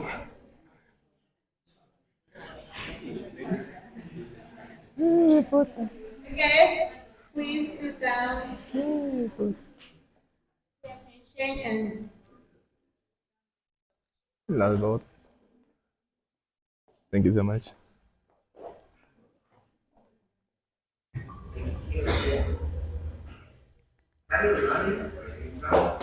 Explain the relevance of the mechanic in the world. First of all, the mechanic not is only a job or work. The mechanic is a lifestyle. Example, a lot of people love it, the restoration of old cars and old bikes. And in this case, I love have my car in good conditions. Example, in this picture, come here. You can see the engine and all the other features that complement the engine. Example, the first one is the oil. In this case, I have good oil in my car, because if you don't have good oil in your car, it's probable the pistons inside in the engine make a accident. The second most important part in a car is the cool engine, the coolant. Example, in this case, the limiter in my car is in here, and I have the limit. It's perfect, because if you don't have this, the engine have more heat of normal, and maybe the engine dead. In many cases, it is like I know people that don't have idea what is the part of the car. It's a preventive maintenance. It's very important for your life and the other life of the people with a car or an engine. Example, this is a diesel engine. It's very frequently see this engine in trucks, heavy machines, and in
Henry Ford, the founder of Ford Motors Company. Henry had an idea. Put American rolling. And the answer was the, next slide please.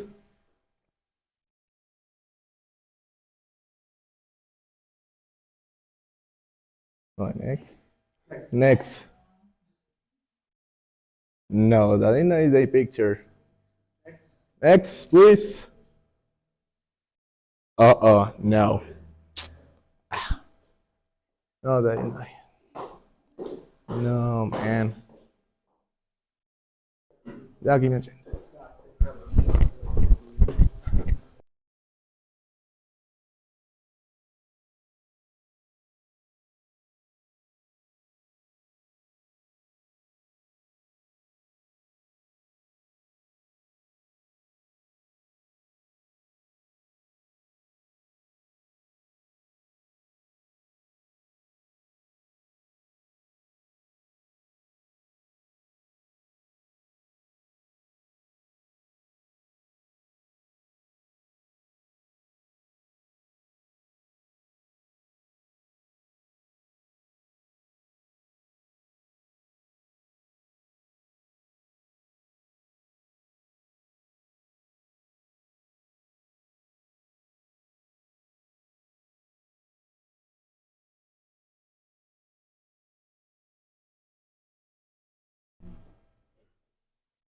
Oh, sí, eso es control y registro, ¿cierto? Sí, yo envío un archivo con los tres.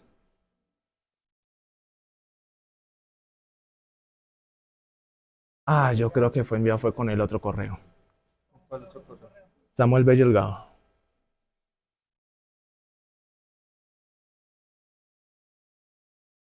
Ese parece ser. ¿El que aparece?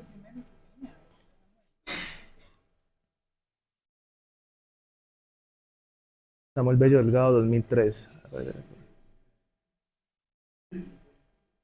Ese. Ese. Es el video. Ahí está. Ya, baja. Ese sí es. Listo. Listo, tranquilo, don't worry. Well, continue. The answer was the Model T, the first car accessibly with a good engine and good features for the old people in America. Well, can you see the Model T is very different at the model cars? Well, it's model car, but you know. Example, in this car you can see don't have windows in the doors. Of course, seat there. In this car, of course, have more security systems like airbags, seats, better brakes, and the other features. Next slide, please. Well, the English has a Grinch. The Grinch is a very utility tool in the life like the English.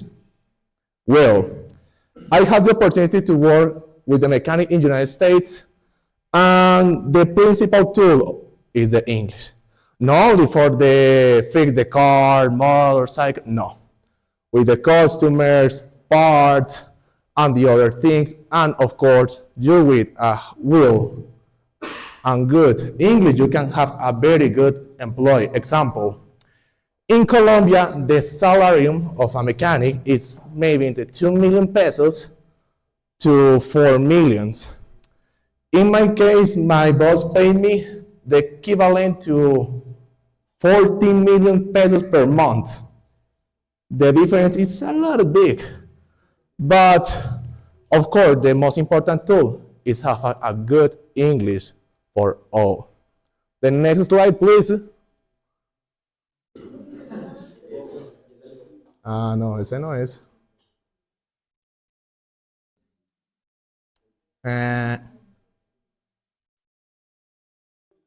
Don't worry. Well, you, guy, tell me a one part of the car. Any part. A wheel. Wheels. You, boy. Perfect. You, my Diego. Perfect. Well, a car have a lot of components, like component in the engine, in the systems.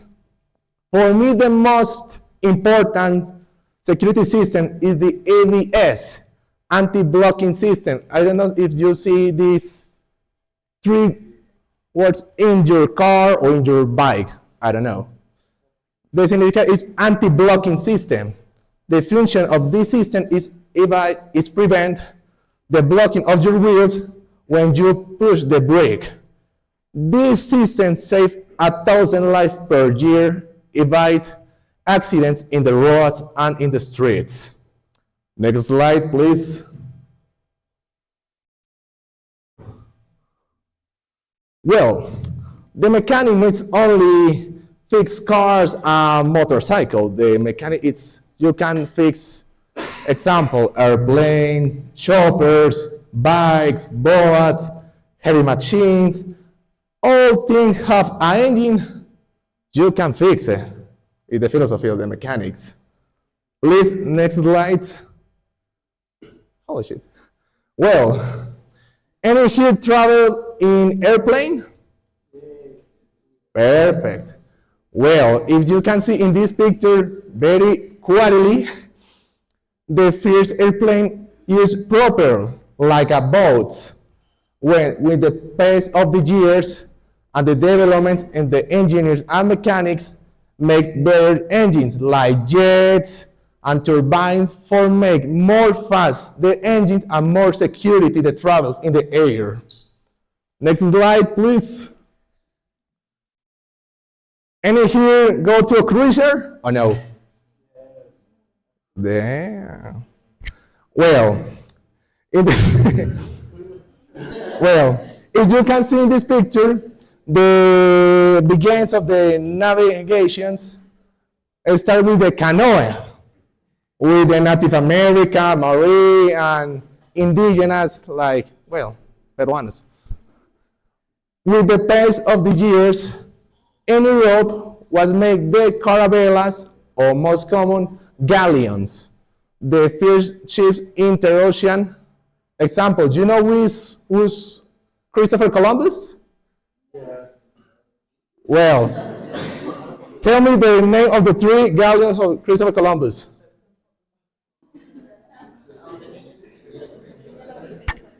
Damn, you see, well, with that 3 galleons, Christopher Columbus discovered the new world of America.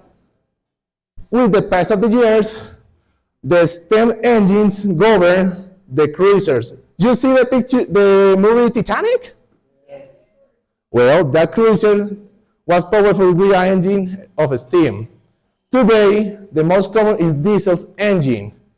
And with the development of the newest technology in the cruisers, it's most focused to radar, security, and of course, make a more comfortable travel. Do you ride motorcycles? Of course. Well, in this picture, you can see the first Harley Davidson motorcycle in the history. You can see don't have brakes, don't have nothing. Engine and go to hell. Well, with the cross of the years, the most, how say this? The most focuses of the development technology was the security. Push brakes like these band brakes in the two wheels, and of course make more powerful engines. Today, the most common is disc brake for make a better brake in the crosses. The next, teamwork. It's essential the teamwork in a workshop because, example, maybe you cannot work you alone and you have an accident. Who auxiliated you? Nothing. So it's necessary in a workshop have a minimum 2 workers to the 2 have auxiliary the other and don't make mistakes. Next, please. Any gender. The mechanic is only work for the men. Example, in my workshop in United States, I work with two girls. Of course, the girls don't have verb. But example, the men work in the heavy part and the women in the administration with the customer service and the other things. Next, dangerous. Example, after of that video, I burn my arm with the engine. Why? First, because I'm a weapon. And second, because I don't use overall gloves or any precaution equipped. It's necessary for prevent accidents like me. And you can have a good job with any hurt. Next. Thank you so much for your time. Have a good day.